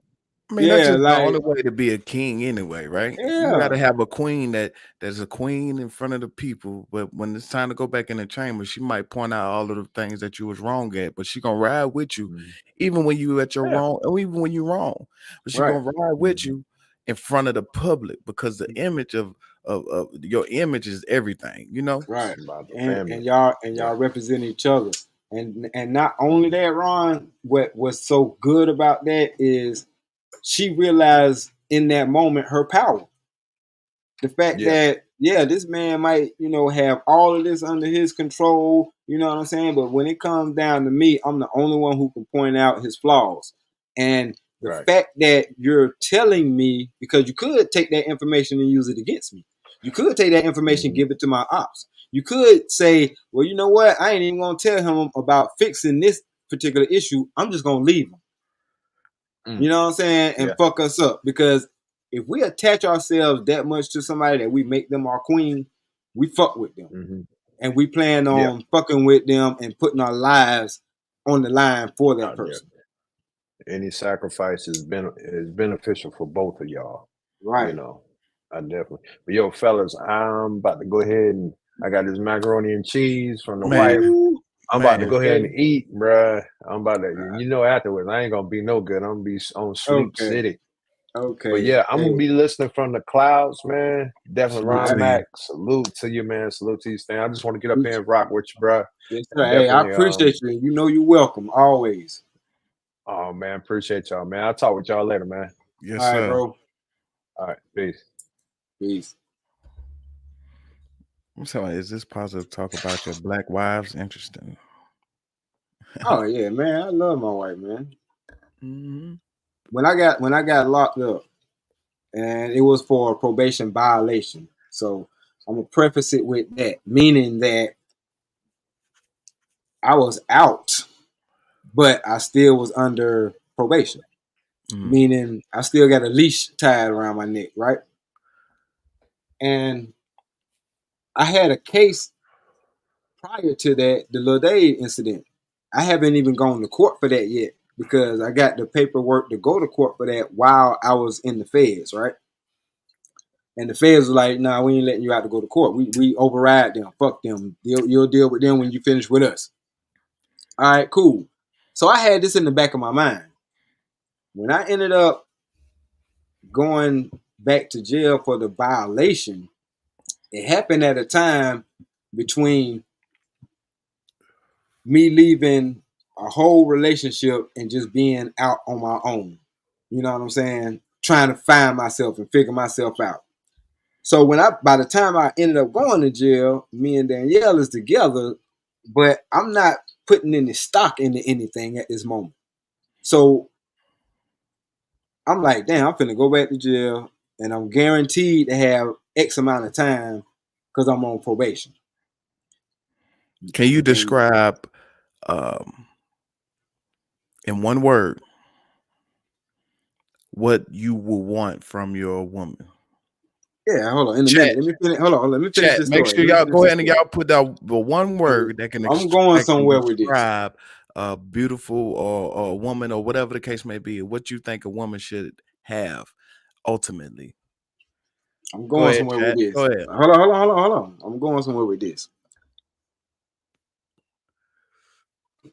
Being that I was in that situation and I knew the time that I was facing, I told Danielle go on about her business. As good as the person that I knew she was, and I knew that she was a good person for me, and I knew that there was longevity in what we had going on, I did not want to put this woman through no unnecessary bullshit. I didn't want her to wait for me while I'm locked up.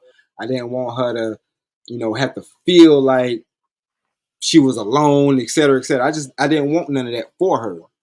That's how I knew I cared about her. You know what I'm Mm, saying? Knowing that I loved her, I was able to let her go.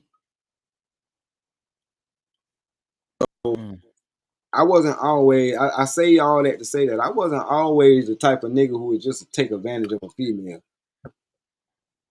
You know what I'm saying? Because she was willing to ride with me. And I still was like, nah, man, go live your life. You know what I'm saying? Now, if in the event that I come back and you want to do it, whatever, you know what I'm saying, then that's cool too. But I'm not gonna have you just out here with no nigga who locked up. And you might find somebody who ain't locked up, who's a good dude for you. You need to attach yourself to that dude and be covered. Because at the end of the day, that was my whole shit. You know what I'm saying? And I don't think women understand that. You need to be covered.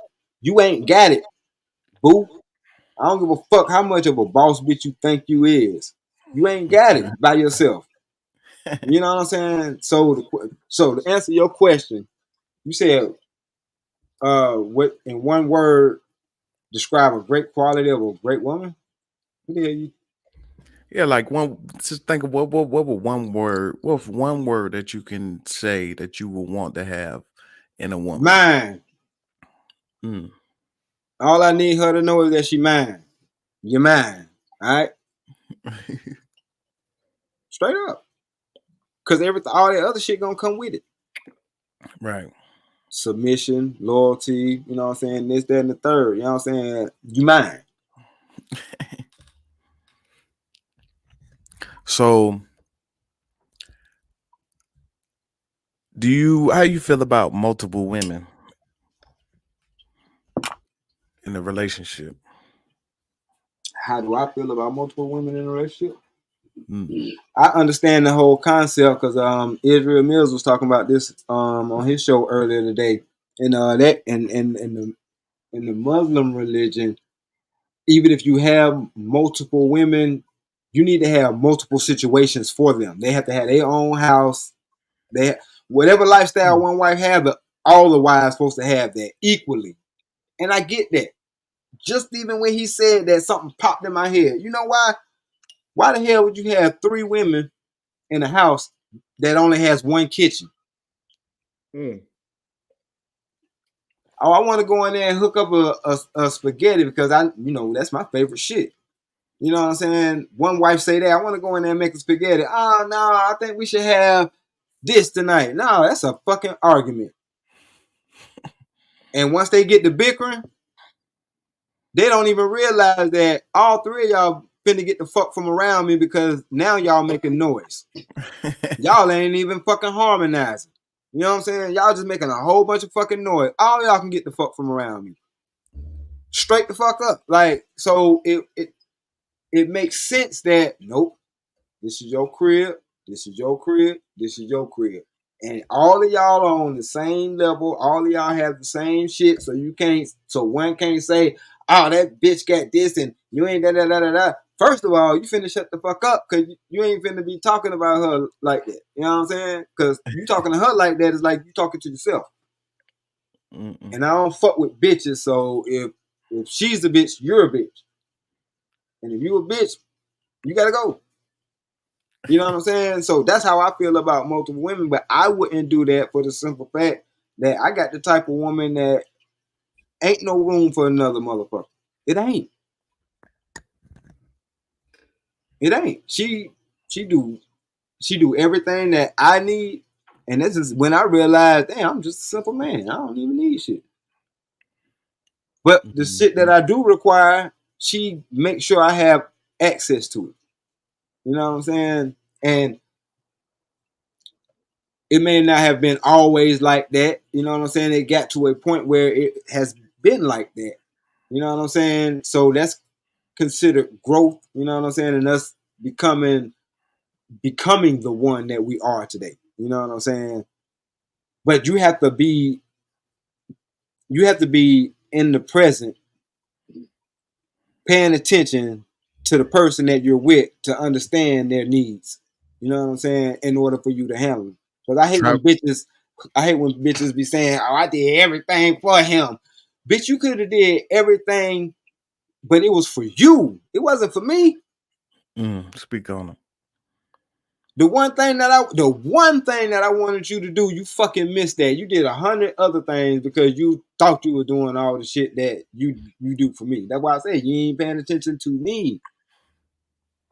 Travel I once said, didn't cook, I didn't clean, I didn't did all that. Yeah, but did you do what I wanted you to do? What Travel you once wanted? What you said, wanted to you do? wanted What you her want? to be happy and move on with her life. Yeah, This is what men are to do, when they care about women, and that's real.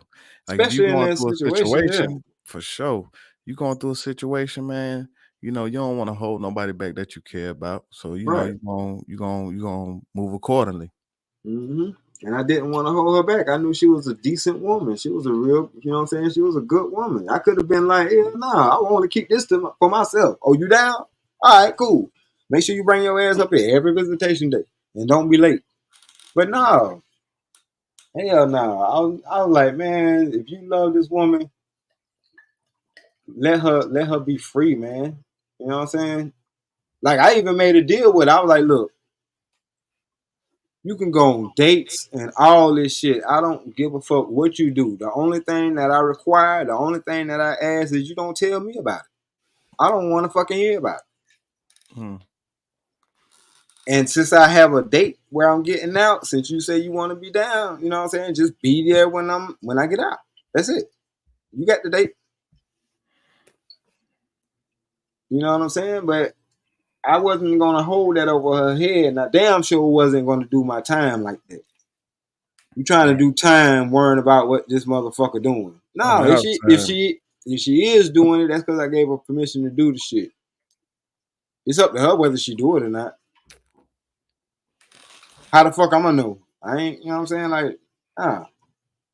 So, but like I said, I just knew I cared about her and I treated her a different way. I ain't never treated no previous the same way. I ain't give a fuck about y'all bitches. If y'all listening, I didn't give a fuck. I'm sorry.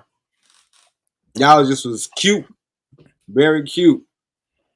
But I can honestly say I did not give a fuck about y'all. If I did tell y'all I loved y'all, I was lying like hell. I ain't find out what love was until about 10 years ago. What is Straight up. love? Love is when you look at a motherfucker and you be like, you know what? This life ain't shit. But you make it worth living. You know what I'm saying? Like, not putting her on a pedestal, like, you know what I mean, like, if you leave me, I'm gonna crumble. Nah, I'll be straight. But but having you here makes life that much more exciting. You know what I'm saying? Like somebody else, they'll just be a piece of pussy. You are like leagues above just being relegated to just a sexual object, a sexy sexual object. No, like, you know what I mean? I don't want to get the fuck away from around you. You feel what I'm saying? Like, ever since I met her, I always wanted to be around her, or I always wanted her to be around. Mm-hmm. Other females, I can't say the same for. Like, and I honestly really dug into my brain to see if I hated all them bitches. At the end of the day, I just wasn't keeping it real with myself. She said, I did so, not like so, you. You just had a nice ass. so a woman can steal a man's heart. Hell no. She's the prize. No, she ain't. That's what Travel One said. No, she's not the prize. However, just like the Bible says, a man who finds a wife finds a good thing. Meaning that every bitch ain't gonna be your wife. Every bitch don't qualify to be your wife. Mm-mm. So if you find a woman that is willing to not only sign up for that, but fulfill that and hold that down, you found a good thing. You know what I'm saying? You found, and that's what I feel like I found in her. I found a wife when I found her. You know what I'm saying? Like So that's basically, real shit. she was a prize. It was Prize all right. possession. Same thing, just depending on how you word it. Travel One says, Stanley, No, what? no, I'm saying because that talking point is starting to get old. Stanley, what? The relationship is the prize. That's You about to know be what I'm the new saying? ad lib. Because whether she was the prize or not, or whether she was a diamond or not, I still had to see her for. I had to see the value. You know what I'm saying? She could have been a diamond, and I treated her like a cubic zirconia, and I would have lost my diamond. So you know what I'm saying? No, y'all not walking around here as prizes until y'all prove yourselves. Like if you have a man that can actually put you up on a pedestal, then you become a prize. But it's gonna take for him to put your ass up there. You ain't just up there and the nigga come and snatch your ass down and make you his. That's the problem. A lot of y'all, if y'all already in y'all head up on that pedestal, ain't nobody put y'all ass up there, then it's gonna be hard for a man to bring you down because ain't no man put you up there in the first place. You put yourself up there above everything else and everybody else. And a nigga like me will come and kick that shit from up under your ass before I bring you down, you know what I'm saying, and try to make something out your ass. Hell nah. I kick that pedal clean from up under your ass.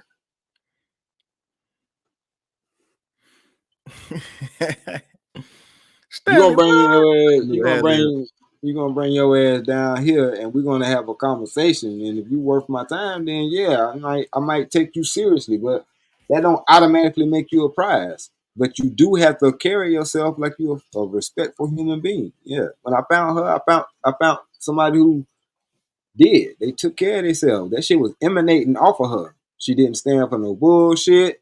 She wasn't just out here in the streets lollygagging and fucking niggas just because they had a nice haircut type of shit. You know what I mean? No. And when she and the day that we actually started talking, she made it her business to talk every day. Like, you know what I'm saying? True shit. So yeah, that's why she's earned the reason and the right for me to put her up on the pedestal or, you know, say the shit that I do. You know what I'm saying? She earned that. And for that, I appreciate it because she didn't have to do that either. As a human being, having free will, like, she didn't have to do none of the shit she did. Mm. She wasn't forced to do nothing. She did it and she did the shit with a smile on her face. And therefore, she's going to reap the benefits of whatever the fuck I do in life. And I want to do a lot. I'm going to do a lot. And she's going to be the direct beneficiary of it. You know what I'm saying? That's been put in place several times. Anytime I had a job that had decent insurance, guess who always been the beneficiary in case something happened to me? Her. Like, at the end of the day, y'all, a lot of women don't want to earn that shit, man. Y'all gotta earn that shit. Y'all just because y'all beautiful and y'all know how to work that neck and shit, that don't mean you automatically supposed to be entitled to everything a nigga got. No, you got to earn that shit. And Travel One say, I'm gonna write Stanley. books on the shit that my wife did to earn her place. Hey, Travel One say, Stanley, confident women are just that. No one can so-called knock them down. They know what they want and won't tolerate. Your wife is way above the rest. Understood. Guess what? As true as you might think that is, when a Well, when a when a maybe I read it wrong. no, you didn't read it wrong. Confident women are just that. They're confident women. No Mhm. one can so-called knock them down. Guess what? I'm not saying I'm gonna knock you down. I'm gonna kick the goddamn pedestal from up under you. That's the whole point. I'm not touching the person. I'm That's gonna kick not- the pedestal from up under them. You know what See, I'm saying? I'm about to not. drink, I'm not drink my knocking tea. them down. I'm kicking the pedestal. She said they know what they want and won't tolerate. True enough. But guess what? Y'all all being. And you're supposed to. That's the problem. Y'all don't think y'all supposed to. But you will be in. You know what I'm saying? Like, because a lot of these women who think they boss this, boss that, independent, they still getting fucked by some nigga who talked them out of their pussy. Mhm. And they might have think they done something. But yeah, it's my job as a man to make you think you done something. Well. Like, you know what I'm saying? Man, look, I've been I fuck with a couple of bitches that'll fuck you and put you out. Mm-hmm. I ain't do that shit long because I'm like, I ain't got to do this shit. I got options. But I actually like fucking with them. You know what I'm saying? They knew what they want. Just come over here, fuck me, and then leave. All right, I was gonna do that anyway. Thank you. The fuck, like that's perfect. I thought, at least I thought it was. But I'm like, nah, I want something more out of life. I know women are just, you know what I'm saying, they bring more than just some pussy, man. All right, you can take that question down. That was a good one. Um, let me think about the things that you just said. You don't mean it physically, you mean it metaphorically. Yeah, Knocked down off the pedestal. yeah. Um, what is the best cereal? Nigga, what the fuck?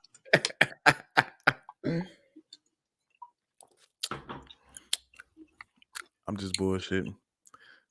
What's the best cereal? I don't Because fucking know. everybody knows Cinnamon Toast Crunch. But anyway, yeah, man, you're right. You're absolutely right, man. You got some points there, man. I think we just got to start listening to each other. Women have to start listening to men. Men have to start listening to women in certain ways, because I think that a lot of the women that's going through all of the bull crap that they're going through and the relationship problems that they're going through, because they don't have any direction. And that's really our job. Our job is to go out there and go hunt, gather, and figure the world out so we can be able to direct in the proper way. Yeah, so we can navigate through that. Yeah. Yeah. Hove did that, so hopefully you don't have to go through that, type situation. Yeah, but I mean, at the same time, if a bitch ain't listening, then stop talking to her. You know what I'm saying? And we as men, we be trying to hold on to these motherfuckers because they pussy good. Keep it a stack. I don't want to put this shit back out in the street. This some good pussy, god damn it. I know because I ran across a lot of them. You know what I'm saying? So I know it ain't a whole lot of good pussy out here. I found one. I'm trying to hold on to this bullshit bitch. We do that to our own detriment, bro. So let's keep it real, man. And that's why I said you have to, as a man, you got to get over that shit. You know what I'm saying? Cause a nigga could say whatever the fuck you want to. Oh, I'm only focused on this. I'm only focused on that. Nigga, somewhere in your mind, motherfucker, somewhere along the lines after you did all that shit, you still gonna want some ass unless something wrong with you. Mm. So why not do the shit the right way and go ahead and knock that shit, you know what I'm saying? Knock it on out and get it out the way. We can't avoid that shit. You know what I'm saying? Like, that's like one of the first stories told in the Bible. After all this shit was named, after all the work was done, Adam got bored. And God gave his ass something to do. It was called a woman. We ain't no fucking different. I don't give a fuck what we did, what we accomplished, what we achieved. At the end of the day, we're gonna want to find something soft to goddamn rub up on and all that extra shit. You know what I mean? If not, then there's a community for you. But for the ones that are straight and what I'm saying, on the natural way of life, you know what I mean? They want something that they can reproduce with. You know what I'm saying? I ain't learned how to do this shit that I'm doing so amazingly to not have a son to teach him the shit. Mm-hmm. And at least he could skip a couple of steps. I might have had to go to school to learn this shit. I might have had to go to war to learn this shit. I might have had to, you know what I'm saying, do all kind of shit to learn this shit. But I get to pass it on to my son that, you know what I'm saying, ain't gonna have to go through that shit. He can just get the knowledge. You had to go to war. Something was already in place. You know what I'm saying? He can come into some shit that's already in place. He ain't got to start like I start. I got to go build the shit. Mm-hmm. Put him You in know training. what I mean? So no matter what motherfucker be talking about, you can't do this shit. Well, you can, but that's some bullshit. But that's why I disagree with being the type of motherfucker who talk about you ain't got to worry about no female. Okay. I tried that shit. It didn't work. I can be by myself, but I don't like being alone. I ain't got no other choice but to be with me because that's all the fuck I know. You know what I'm saying? But at the same time, I actually want somebody to bounce these ideals off of the opposite sex. You know what I'm saying?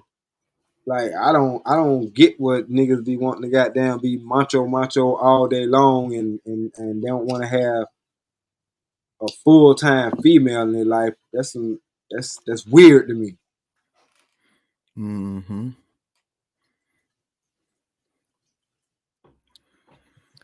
Israel Mills and Yeah, Travel. What they talking yeah, about? they going I at don't it know. in the chat. What they saying? What they saying? Question: Are black men out of order? Is there really leadership? I'm gonna tell you like I said it before, Travel One. I don't never forget what the fuck I'm talking about, especially if it's something that I stand on. First of all, leadership ain't something that everybody's supposed to fucking do. It ain't a quality that everybody's supposed to have. Now, it's your job as a woman to find a man worthy of following and do that shit. So if it ain't no dudes that fit that bill, move. Or, you know what I'm saying? Find out what it is about you that makes you not worthy of being attracted to or by those men who are leaders. Because the world is fucking out of order. And being that the world is out of order, the to find motherfuckers who are real leaders should be that much easier. Just find the motherfucker who ain't following this bullshit that's out of order. It's just that simple. So yeah, it's leadership out here, but you don't have to follow every person. You just need to find one motherfucking man to follow. Mm. I will follow him. And answer Israel Mill question. He asked you some. He asked you something. Yeah. What level are you on as far as obedience? Yeah, answer that, please, ma'am. Please and thank you. Are black men out of order? Because Shit. obedience is simply cooperation. Obedience is actually the man, which is the leader of the household, saying, "This is what the fuck I need you to do, and this is what the fuck I need you to not do." Obedience is knowing that list and abiding by it. Simple as that. Just like you gonna have your list of shit that you ain't gonna tolerate if you a stand up woman, and a nigga gonna know that too and respect that if he respects you. So you know what I mean. What level on a scale of 0 to 10? What is your obedience level? I need to write that down. That's a good topic. What is Obey. your how obedient are you? Are you obedient as a motherfucking basehead? Like, are you the type of motherfucker that if I leave you at my house, I'm gonna come back the shit empty because you done sold everything? Hmm. That's a 0. Or is your obedience at a 10? Whereas I could leave $100,000 on the goddamn living room table and take off for 2 weeks, and when I come back, it's $1 more than $999,000 on that motherfucking table. Lord. That She say her level is 20 plus 10, take away 8 times 12, -15. that's disobedient as a motherfucker. I already know that calculation. That's disobedient as fuck. I don't know. I got to do the math real quick. Hell yeah, is it? Base head obedience. Like a lot of these women are on base head obedience. That's why they'll get with your ass and take you for everything you got. That's some base head shit. That's some junky shit. How I'm gonna get to the money? How I'm gonna get to the money? How I'm gonna get to the money? How I'm gonna get to the money? Oh, you fiending. You a Base. fiend. Yeah. You a money fiend. But you a fiend? You a base head. That's some junky shit. You ain't ever had a nope, probably not, but if you've ever been around junkies before, the motherfuckers like in a relationship with one. This is how you know you're in a relationship with a junkie. Every goddamn 30 minutes they need $5.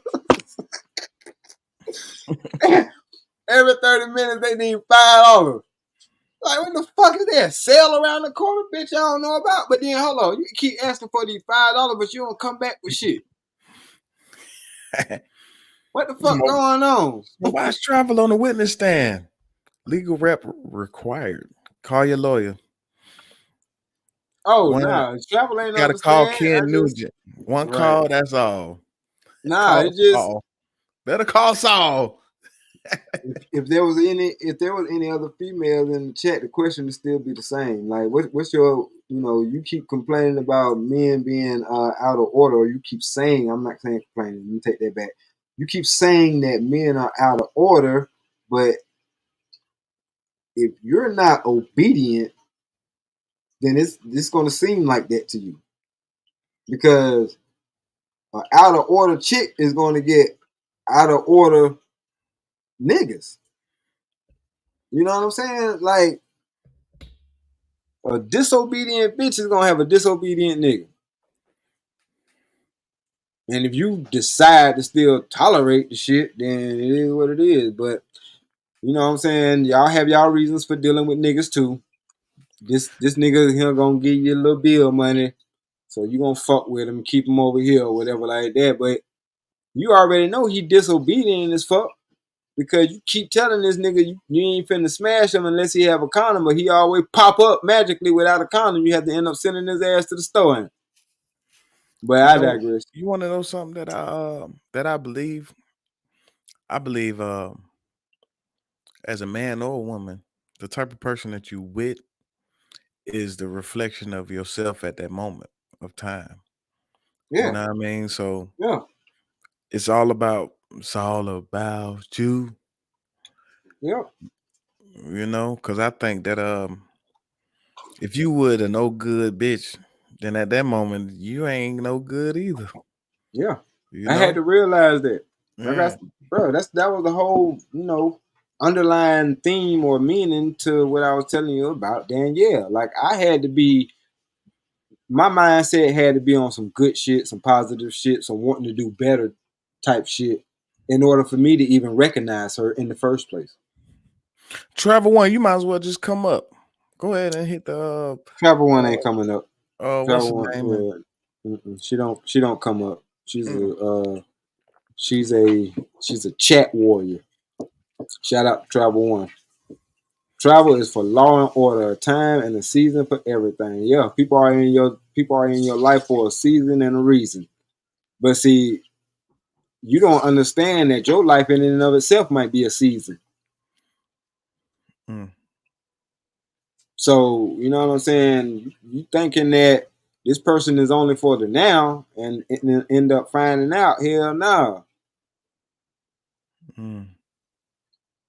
You know what I mean? I had somebody that who I thought was there for forever, but no, she was there for a season. And once that season was over with, gotta go. Yeah, man. I think everybody is around for a particular reason, for you to learn something or to grow in some type of way, or to teach too as well. You know, sometimes we got to teach one another. Chat warrior, not a troll. Troll is a horrible label.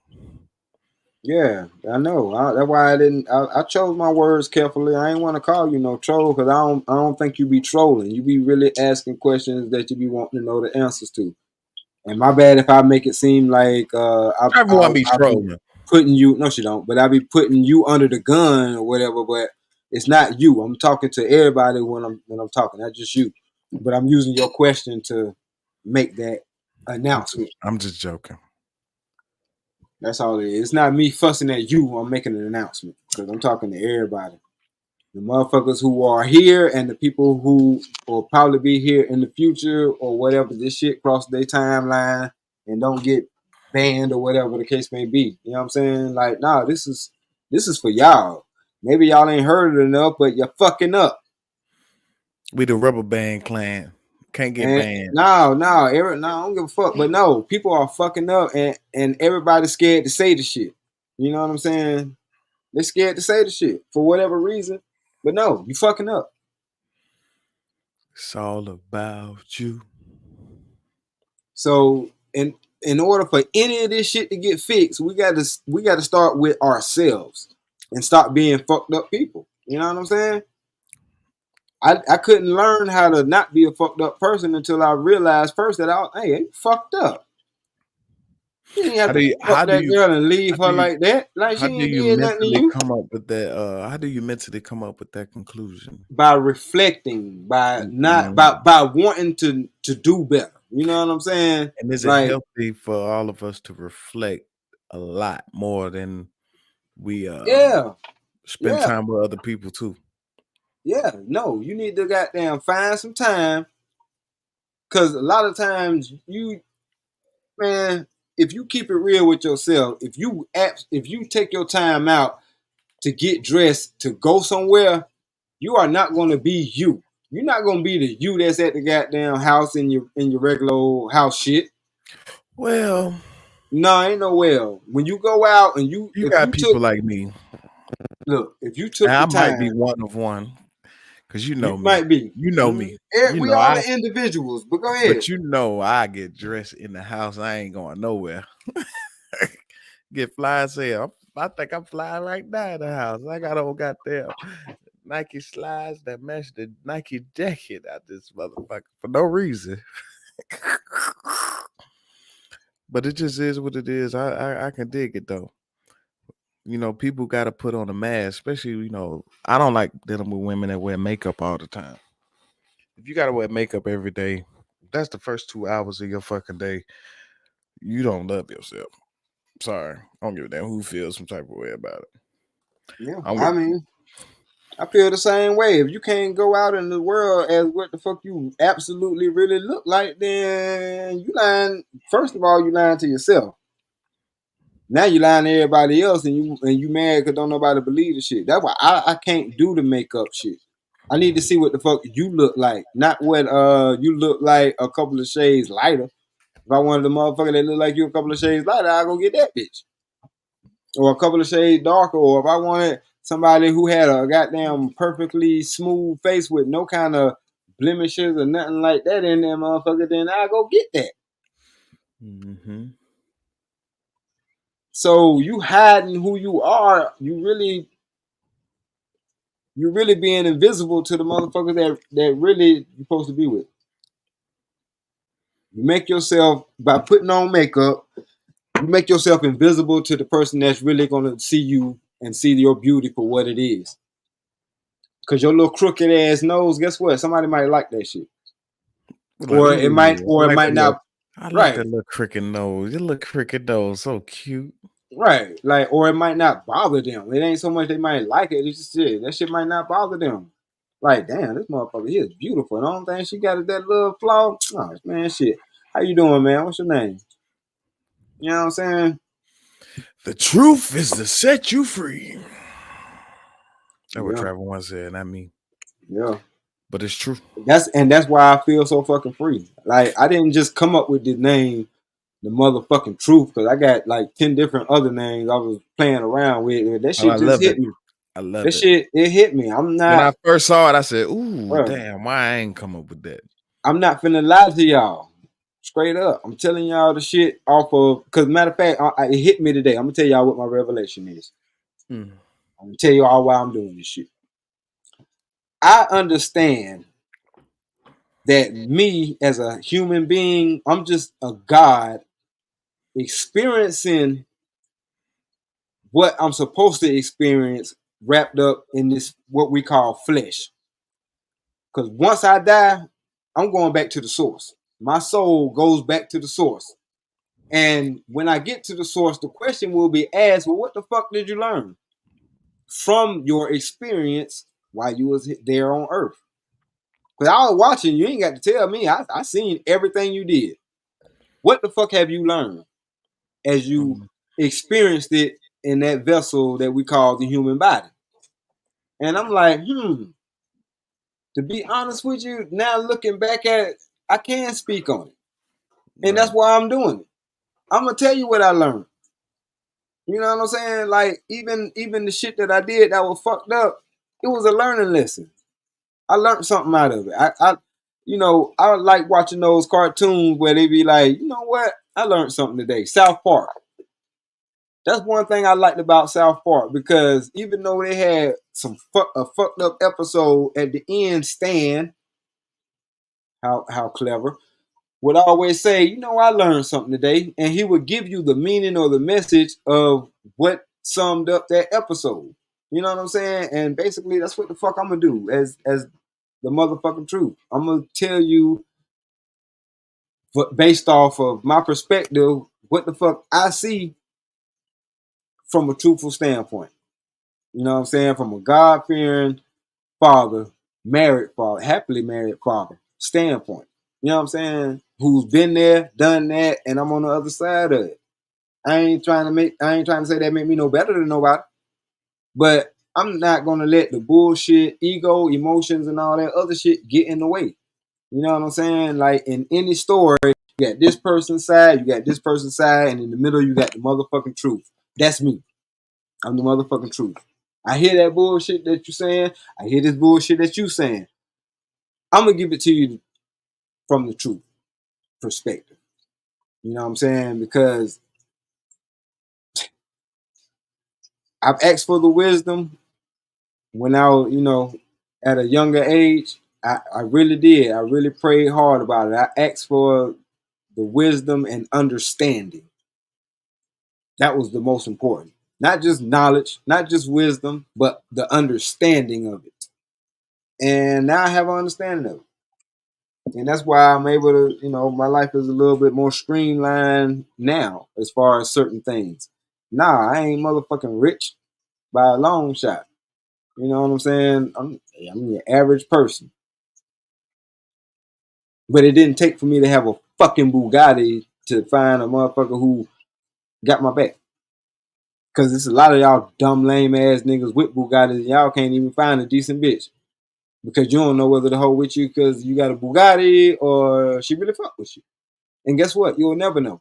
That's why I keep telling y'all stupid motherfuckers with this money, y'all think y'all gonna get the money and then bitches gonna flock to you. Yeah. Ratchet, wretched bitches gonna flock to you. It's the motherfuckers who can get a motherfucker when they ain't got shit, or motherfuckers could really see them for them. That's the nigga without the makeup on. Cause yeah, females out here with makeup on, you know what I'm saying? But niggas out here with makeup on too. They makeup is material shit. They got to be draped up and dripped out for a motherfucker that, you know what I mean, think they somebody. Nah, fuck all that. If you ain't got nobody, then of course you want to make yourself seem like somebody to everybody. But I'm the type of motherfucker, I got somebody. I don't give a fuck what nobody else on this planet think about me. As long as this motherfucker right here fuck with me, I'm good.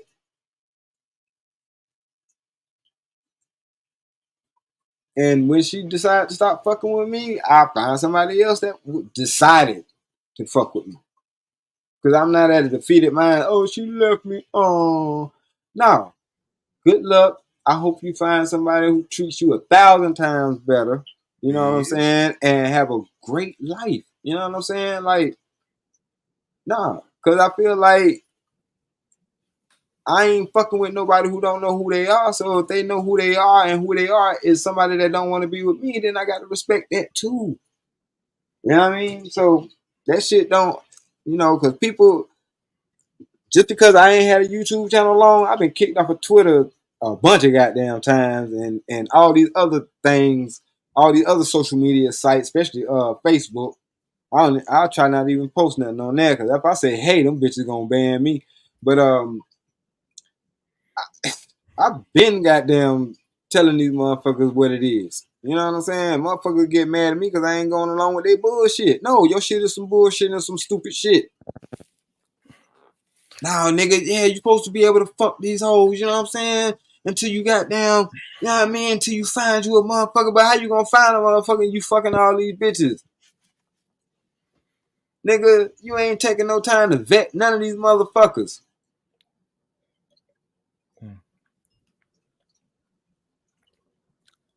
Like, she said, Stanley, don't say that. She not going nowhere. Shit. That's what she say. But at the same, no, I'm saying, but that's what she say. I say that to say that's what she says. But I also know the things that will make her leave. And if I'm not, if I'm doing the shit that'll end up making her leave and she leave, then you know what I'm saying, that's my shit. So I'm not saying that she won't leave, because yeah, she will leave if I don't take her. I mean, if I do take her for granted, you know what I'm saying, or if I do try to play her like, you know what I'm saying, she hear of the stories of me doing other females, and hell yeah, she'll leave. I wouldn't expect nothing less.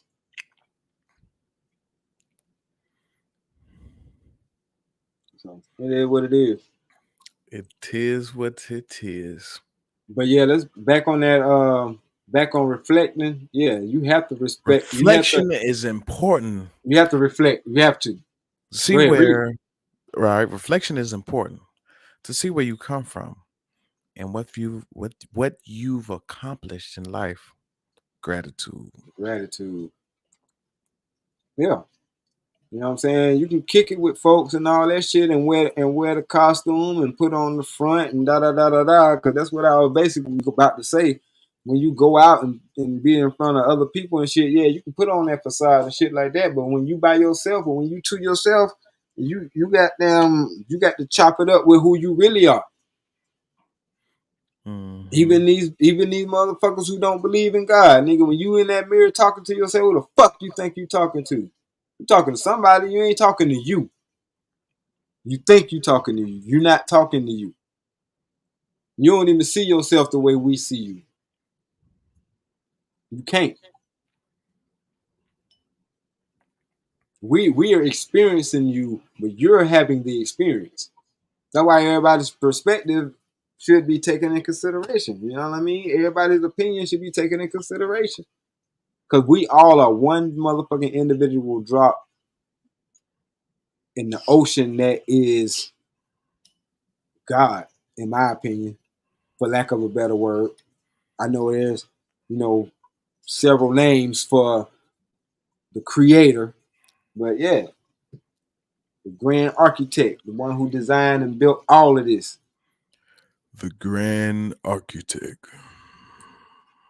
We ain't nothing but, you know, shavings of his The, architecture.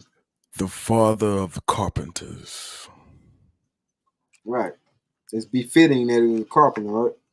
That's where his son was a carpenter. A Well, builder. A well. builder. Somebody who takes something, who takes our abstract parts and makes something out of it that's useful. You know what I'm saying? I'm gonna take the odd abstract parts of my life and make it useful. You know what I'm saying? Like I got books that I gotta write based off of the shit that I went through. You know what I mean? The reason why I look at race differently, I can go back to two books that I got in mind that I started on. Is Me, Brandon, and Daniel, and Me, Brandon, and Robert. Daniel is a white boy, you know, Robert is fucking Puerto Rican. That's your friend. What the fuck is Noonie then? I actually just talked to Noonie. Well, technically today. Right. You know, New Year's it was Mm-hmm. last night, but it's today. Mm-hmm. But um, I called him to tell him. I said, "Man, listen, man, we got too much music. We got too much. We got enough time. We not as old as we think. We think we old, you know, but we not even old. Because I'm looking at different stats and wisdom. It's Yeah, a new fuck all time. that. What the nigga is? So What is his my thing nationality? is Puerto Rican. But what I was Okay. saying was They told me I Puerto called Rico him. and oh yeah, that is a ethnicity, a nationality, whatever the fuck it is. Yeah, he's of a Hispanic descent. Right.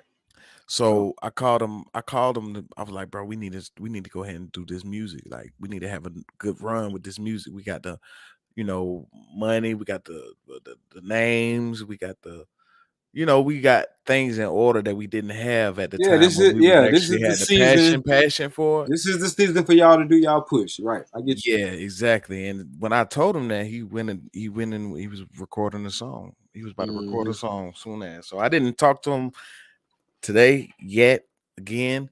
But I want to see what that's like because I'm ready for another push. Because this year is about to be a major push when it comes to that too, as well. Honestly. Yeah, but like I said, put the finishing touches on that shit so you can drop it on Valentine's Day. Definitely love you video coming out Valentine's Day.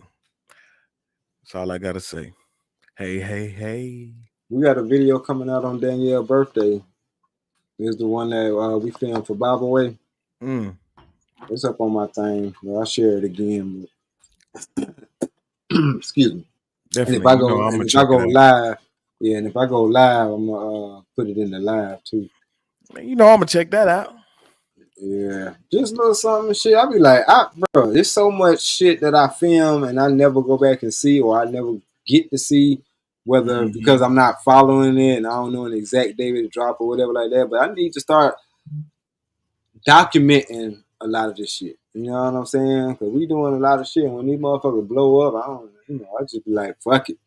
Because the Right. 16 bars to be a star, we still got that shit. And it's It's something we coming. can do from that. You know what It's I'm coming. It's saying? coming back. Is that We is think that is that a is we that a we egg? Is thinking that a about Easter egg that I just heard just drop? Is it coming back? nah, nah. I'm thinking about doing that.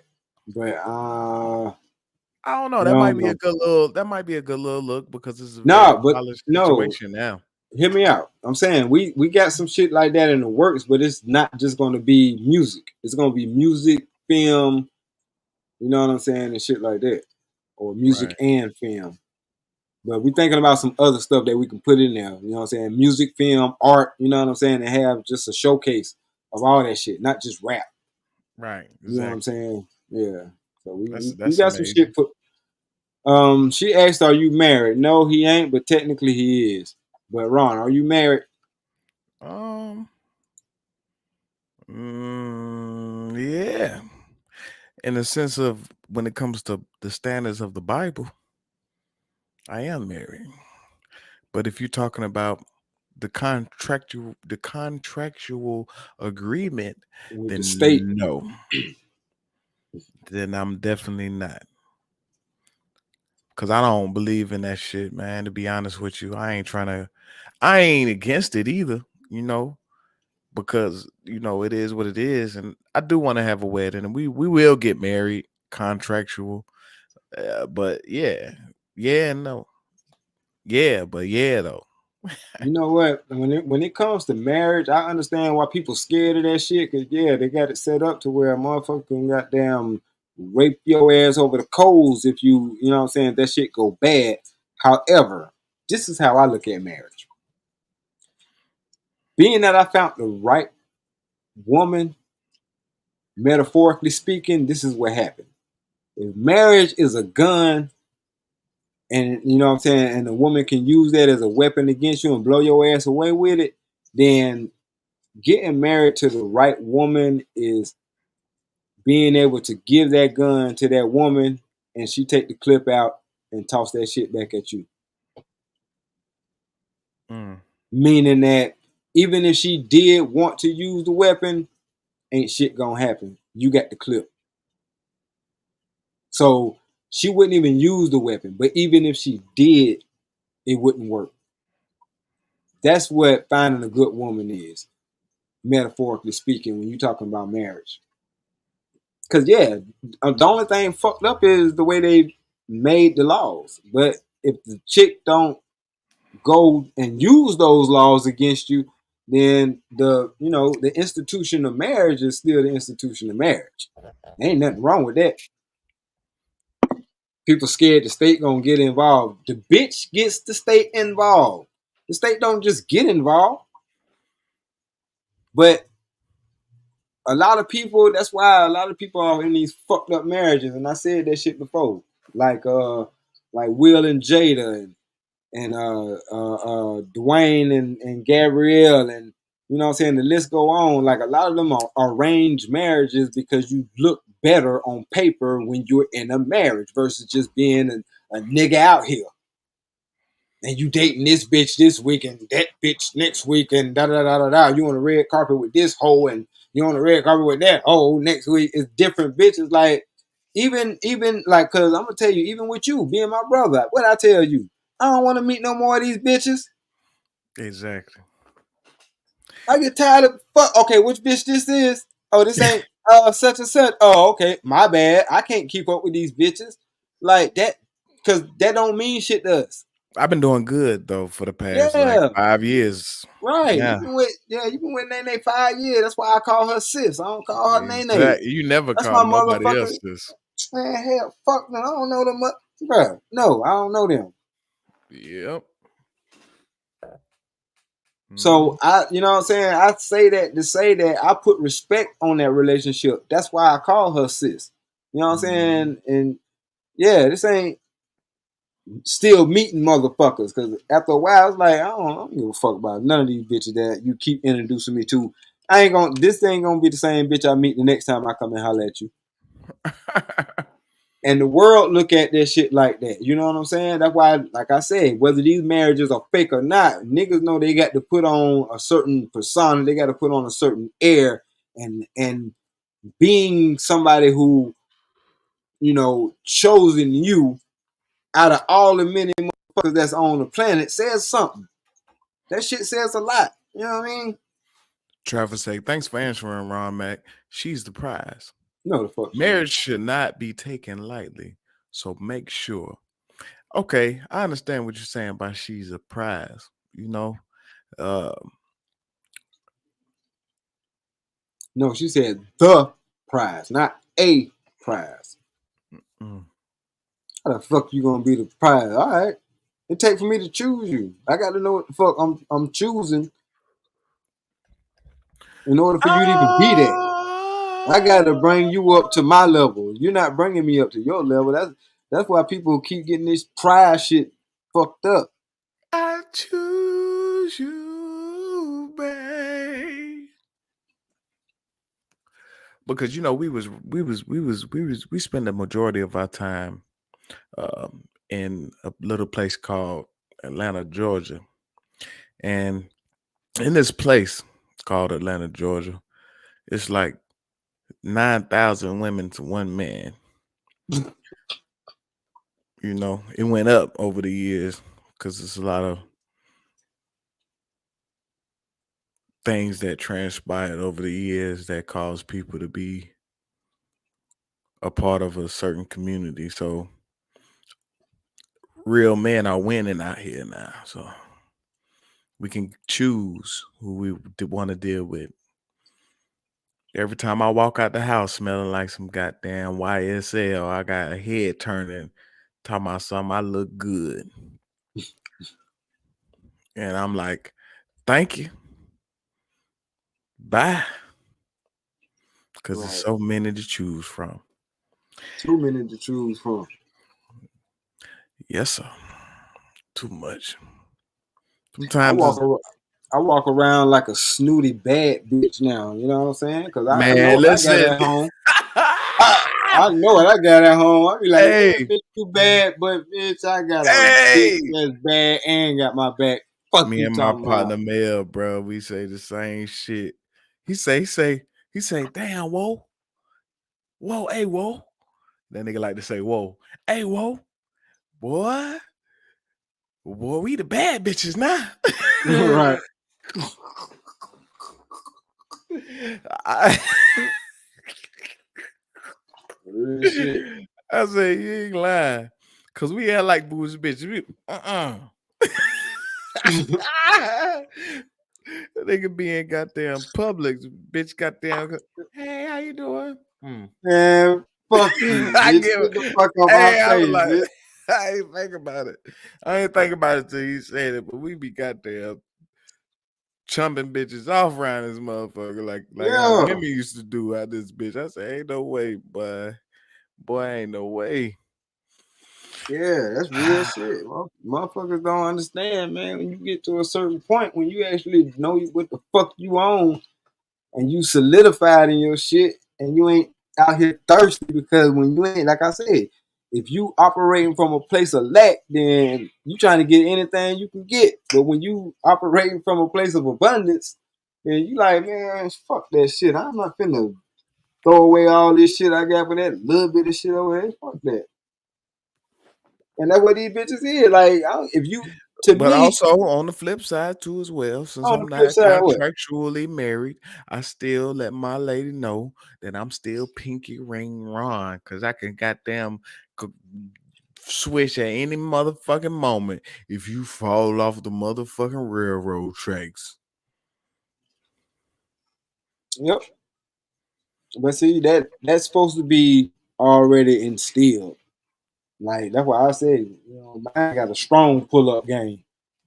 Her ass used to pull up. You feel me? That And you know, she was like, all right. I get that shit. I understand that shit. Like she the type that she ain't finna just, what I'm saying, just sit on quietly on the sideline. She like, nigga, I know you got options, but these bitches ain't finna disrespect me.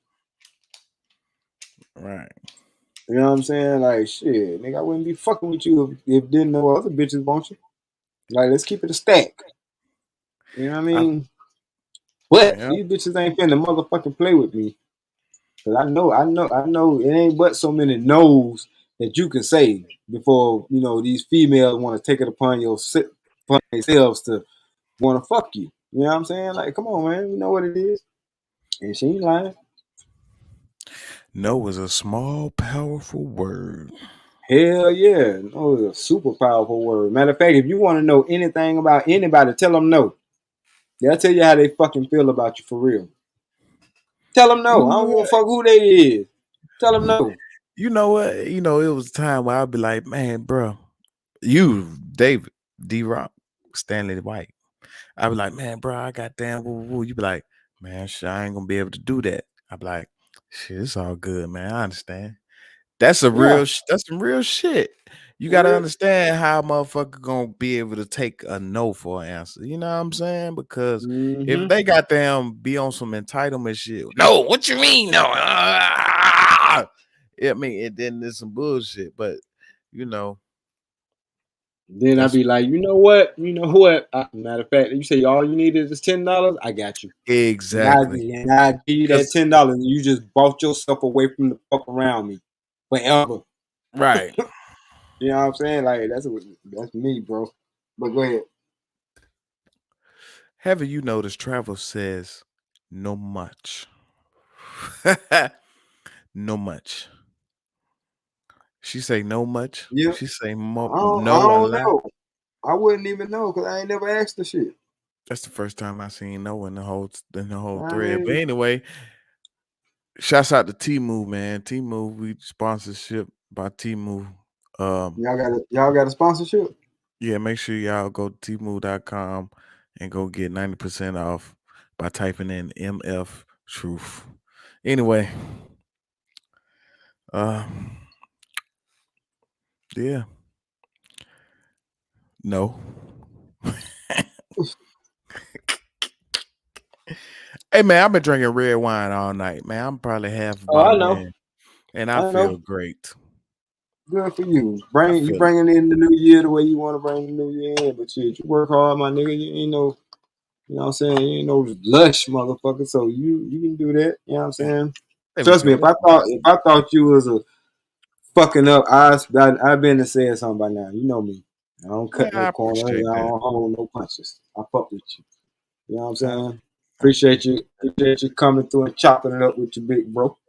Cause got you. we had a nice conversation earlier, man. You know what I'm saying? That's what made me say what I was talking about as far as that, we having a human experience wrapped in flesh and shit like that. When you were talking about how it felt like the wind blowed out the window when mom passed. Yeah, man. Let me tell you about that, man. You was in Atlanta. You was on your way down here Yeah, I was on my way. when I Yeah. got the phone call, right? Because I got the Hmm. phone call first, and um, because what's the name? Them called me and Yeah. from mama phone. So the first thing I said was, "Hey, ma," because I just talked to her the day before that. We just was watching together on TV. Steve Harvey. What's Steve Harvey? Family Feud.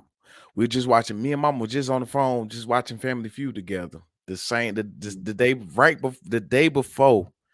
I'm laying in bed. I'm watching Family Feud. She watching Family Feud, just laughing like hell at Steve Harvey crazy ass. You know what I mean? While we on the phone. And, that was the last conversation I had. She was laughing, bro, at Steve Harvey. And I ain't even tell you this. I don't think I even told you this. And then the next day, you know what I mean? I got a phone call from her phone, you know, popped up. I said, "Hey, Ma, what's up?" Because I'm thinking, she about to be on some jokey shit, laughing Yeah. about something or whatever. And it wasn't her voice. And it was, somebody else's voice saying, "You need to come now." And I was like, at that moment, I knew that something was terribly wrong or out of the ordinary based on the call that I got.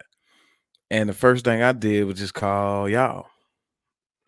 I called Barry, and he was in Charlotte, so he came down, and I just waited on him at Noonan House. Actually, I went to Noonan House, and I already knew what was going down. You know, and I wasn't. I didn't want to be selfish and go by myself. I wanted at least one of my brothers to come down with me to the situation, so we both can be there at the same time. You know, because I felt like at least one of us or all of us honestly should experience that moment because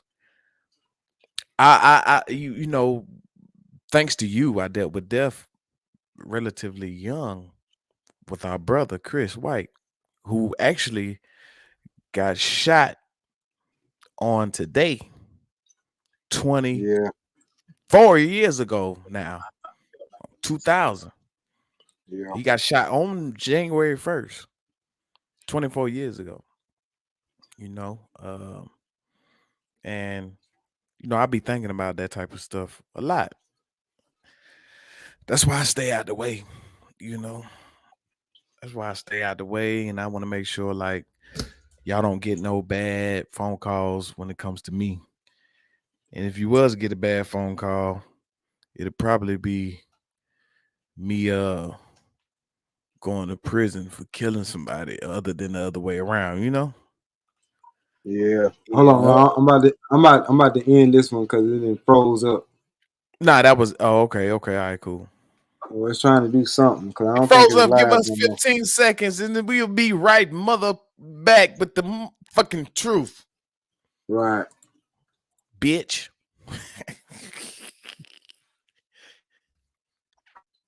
And I'm about to fill up again. All right. Do your thing. Yeah, because you froze. Like that chain. You Yeah. froze, my nigga. Yeah. Froze up. Yeah, like that song Yeah. that rapper Ron Mack came out with called Frozen. Make sure you go on YouTube.com, pull up Ron Mack. Make sure you go on Apple Music, pull up Ron Mack. No spaces. RONMAC, no space ever. Because we don't want to go there out of space. Because we not musky. If you get it, you get it. If you know, you know.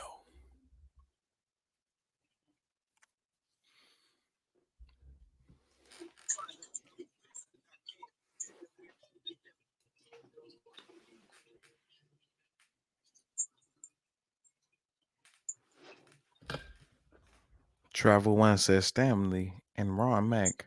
Sorry for your losses. Family is everything. Travel One family ain't shit. I'm just playing. I'm just joking. Travel One family ain't shit. Oh shit. Yeah, it's still for some reason it's still on. All right. Well, we're gonna take a brief intermission and we'll be right back. Yeah, gotta get this shit together on the struggle stream side of the game, but I don't give a fuck. It is what it is. I choose you, girl.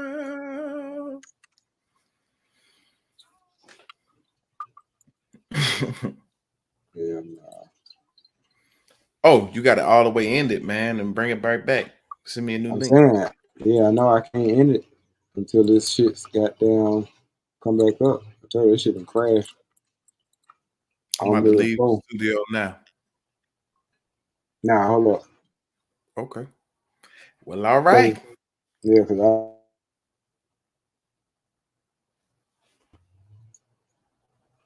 it's just this shit tricky.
All right, had a little, oh shit, had a little technical difficulties. Had some shit we had to work out. Ron Mack may be back. He said we're getting him a little refill on his little drinky drink. Nothing wrong with that. Appreciate the travel one. Sorry for the loss. It's all good. It happens. It's life. She died of stage 4 cancer.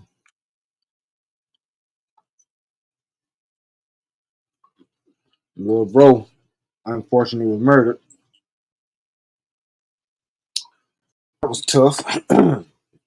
He's been gone longer than he's been alive. but the memory still lives on. Yep, oh, my little bro. A little tortured soul. A little tortured soul. His father was an alcoholic and he died when my little brother was like 13 or some shit like that. 12, 13. And my brother really acted out after that. He was already in and out of his life. And my mom always treated him a certain way because she didn't like his daddy. So when Patrice O'Neal said the fact that, we had, no, I don't even think it was Patrice O'Neal said it. But anyway, we love our children through our significant others. Like if we love our significant others, it's going to trickle down to how we treat the kids. And if we don't fuck with our significant others, unfortunately, that's also going to trickle down to how we treat the kids. Or if the relationship is bad, if I know calling you up to see my child is gonna be a fucking headache, the likelihood of me calling you up to see my child and me saving myself from a headache, guess which one I'm gonna choose? Cause I ain't finna sign up for no fucking headaches. I don't like headaches. So that showed in my little brother's life that, you know what I'm saying, they ain't fuck with each other. And he caught the brunt of that shit, of them not fucking with each other. My dad didn't fuck with my mom, but at least they was, kind of cordial. Like she still needed his ass because he was a mechanic. And I remember him being around, always fixing on her car. Like I ain't get to chop it up with him much because he trying to fix the goddamn car and get the fuck on. But I'm like shit. I ain't got to ask you why you ain't around. I've been around her all my goddamn life. She a fucking headache. I see why you ain't around. You don't stick around for headache shit and shit like this. Hell no. But we had a hell of a conversation. I ain't mean to be on this shit this goddamn long. I have to wrap this shit up. And let Ron Mack come back in the next couple of minutes. Oh damn. I dropped the link a long time ago, but I guess I got to keep dropping this shit because it get caught up in the chat. If anybody wanted to come up. But the original topic was gonna be, are you prepared? Are you pre-prepared?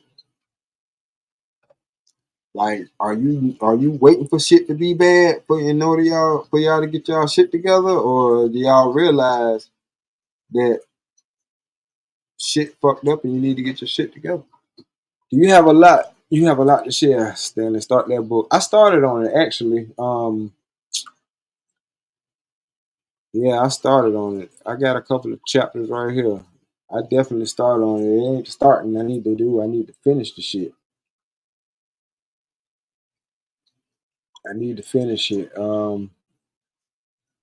But I'm still not rushing because a lot of people throughout the years, especially my little brother, used to be like, "Man, you need to finish that book. You need to finish that book." And I'm like, I even had to have a conversation with him. Like, if I would have finished that book, it would have been a lot of shit I left out because I've had a lot of revelations since I started talking about this book. You know what I mean? And it's a lot of things that didn't happen, and a lot of things that didn't change since the beginning of this book. And there's also other books that have come out of this book. So I'm actually glad I'm not finished. I'm glad it's still a work in progress because for all intents and purposes, it's my autobiography. It's my life. And it's, still living it and I'm still learning. So it's not expected to be finished, but I will finish my other stories. Like I was saying, when Ron Mack was up here, the two stories about Robert and Daniel including my other best friend Brandon, which is the one I did the film Son of a Preacher Man with. I'm speaking of the dynamics of growing up with, like I say, Daniel was a white boy and Robert was a Puerto Rican. Um, Noonie, who my little brother was speaking of, is Robert's little brother. And the fact that they best friends and remain best friends is a testament of time because, me and his older brother used to fight all the time. We used to get into it all the time. Well, it wasn't like, man, I don't even want to speak on that right now. That's still touchy. Because when I fought him from a place of not liking him and not really having a reason not to like him other than he wasn't what I was, if that makes any sense. The same thing was with, the white boy Daniel, who I look at as, I call him to this day my brother. You know what I'm saying? Daniel and his family didn't treat me like the nigga, so to speak. But the flip side of what our situation was he was a white kid in a black neighborhood. Being that he was my friend, I used to save him a lot from getting jumped by the niggas in the neighborhood. And the only reason why they wanted to jump him because he was white. For the simple fact that he was white. Like, you know what I'm saying? it just was. I don't know why. You know what I'm saying? Why I was too young at that time to even understand why. So me and him came up with a concept, and I'm gonna write about this in my book, that me and him would fight, or basically the attack dog was always me. Because me and him had this friendship, and I'm like, look, you rather for me to be the one, because I'm like, we wrestled all the time anyway, so we could make it look real. That's what transferred us into getting into wrestling because we was actually doing the shit. But the older kids in the neighborhood that was making us fight per se, you know what I'm saying? They enjoyed the show. They just thought it was a good show. You know what I'm saying? Little did they know that I'm really trying to protect him. And I'm glad that he understood that, yeah, like, you know what I mean? I get what you're saying. And yeah, you're right. I'd rather for it to be you, because if any one of them, they not gonna pull their punches. They're gonna try to hurt me bad. You know what I'm saying? And it just is what it is. And it was like a lot of politics behind the scenes that we, even at our young age, was putting together, and we was peeping that the older crew didn't even know. And it's like, shit, these motherfuckers took me in. They didn't treat me like shit. You know what I'm saying? They treated me like a person. So in return, you know what I'm saying? I'm gonna treat him like a person. I'm not finna let y'all just jump on this motherfucker all the time. But if they really knew what was going on, yeah, they'll kick my ass too. At least try to. But I would have been outnumbered, so I would have lost. You know what I mean? I ain't that bad of a motherfucker. Cause like I say, these were the older kids, man. You know what I'm saying? But anyway, to make a long story short, by me doing that, it ended up paying off for me. Cause I didn't know that his parents was good. And being that they were good, you know what I'm saying, he always had bread. And when he started like really getting bread, he looked out for me.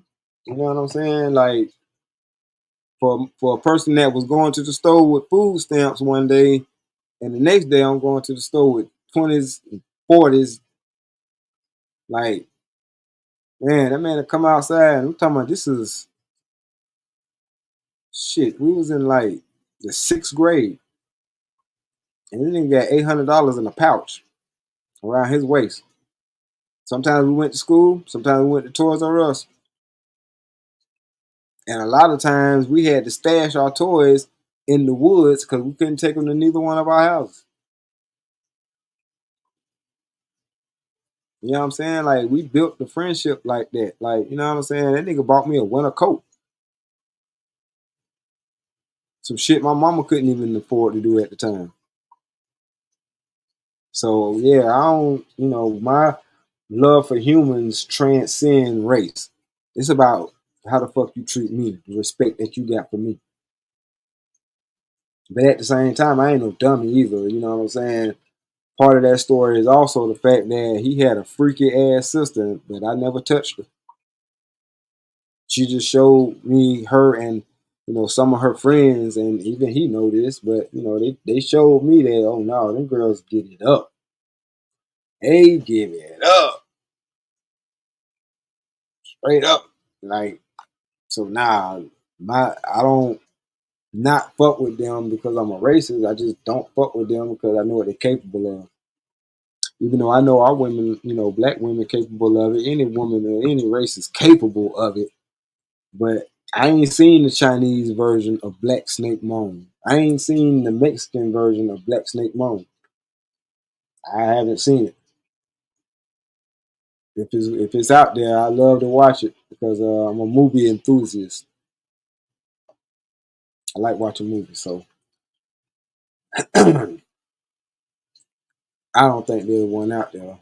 But anyway, I digress. It's a new year, but it's gonna be new issues and new problems and shit that we're gonna have to face this year. And my question to y'all was, are y'all prepared? So, even though we had a lot of conversation in between that, that's the ultimate theme of this topic of this conversation. You know what I'm saying? And I'm not finna go into shit that I got or whatever like that because that ain't got nothing to do with y'all. I ain't gonna help y'all out. Not unless y'all happen to be in my neck of the woods or whatever, in my area or whatever, but stop living in the fucking matrix, man. Stop living in thinking that this shit is dandelions, roses, and fucking flowers, cause it ain't shit real out here. You know what I'm saying? Shit starting to get tight. Motherfuckers are starting to get worse. And they, motherfuckers is wanting our heads as Americans because of the decisions that our American leaders have been making over the decades. They want our head. So, you know what I'm saying? Keep yours on the swivel. Is all I'm saying. And with that, I'm finna wrap this thing on up and call it a night. Travel One, appreciate you still hanging in there with me and being here. Shout out to Israel Mills for stopping through. JD, 1975. Appreciate you, bro, for coming up. Y'all check out JD 1975 channel travel. I hope you are subscribed and to the future or cloud watchers. Check out JD 1975 and check out Israel Mills. Both of them have their respective YouTube channels, and both of them have level-headed conversations. They are stand-up guys, in my opinion. What's good, bro? I appreciate you also for coming through. Peace and blessings to you also, sir. May you be safe and careful as well, because I'm safe and careful for the most part. My every move is a calculated step, and I be as careful as I can be now. You know what I'm saying? The older I get, the more careful I get. You know what I'm saying? That's why I'm glad I'm a one woman man and not out here fucking around no more. Cause boy, that's like playing Russian roulette with a fucking Tommy gun. But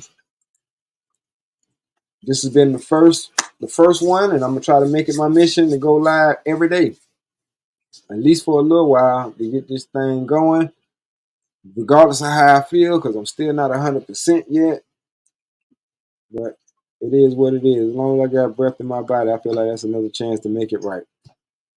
So with that being said, this has been the motherfucking truth. Peace.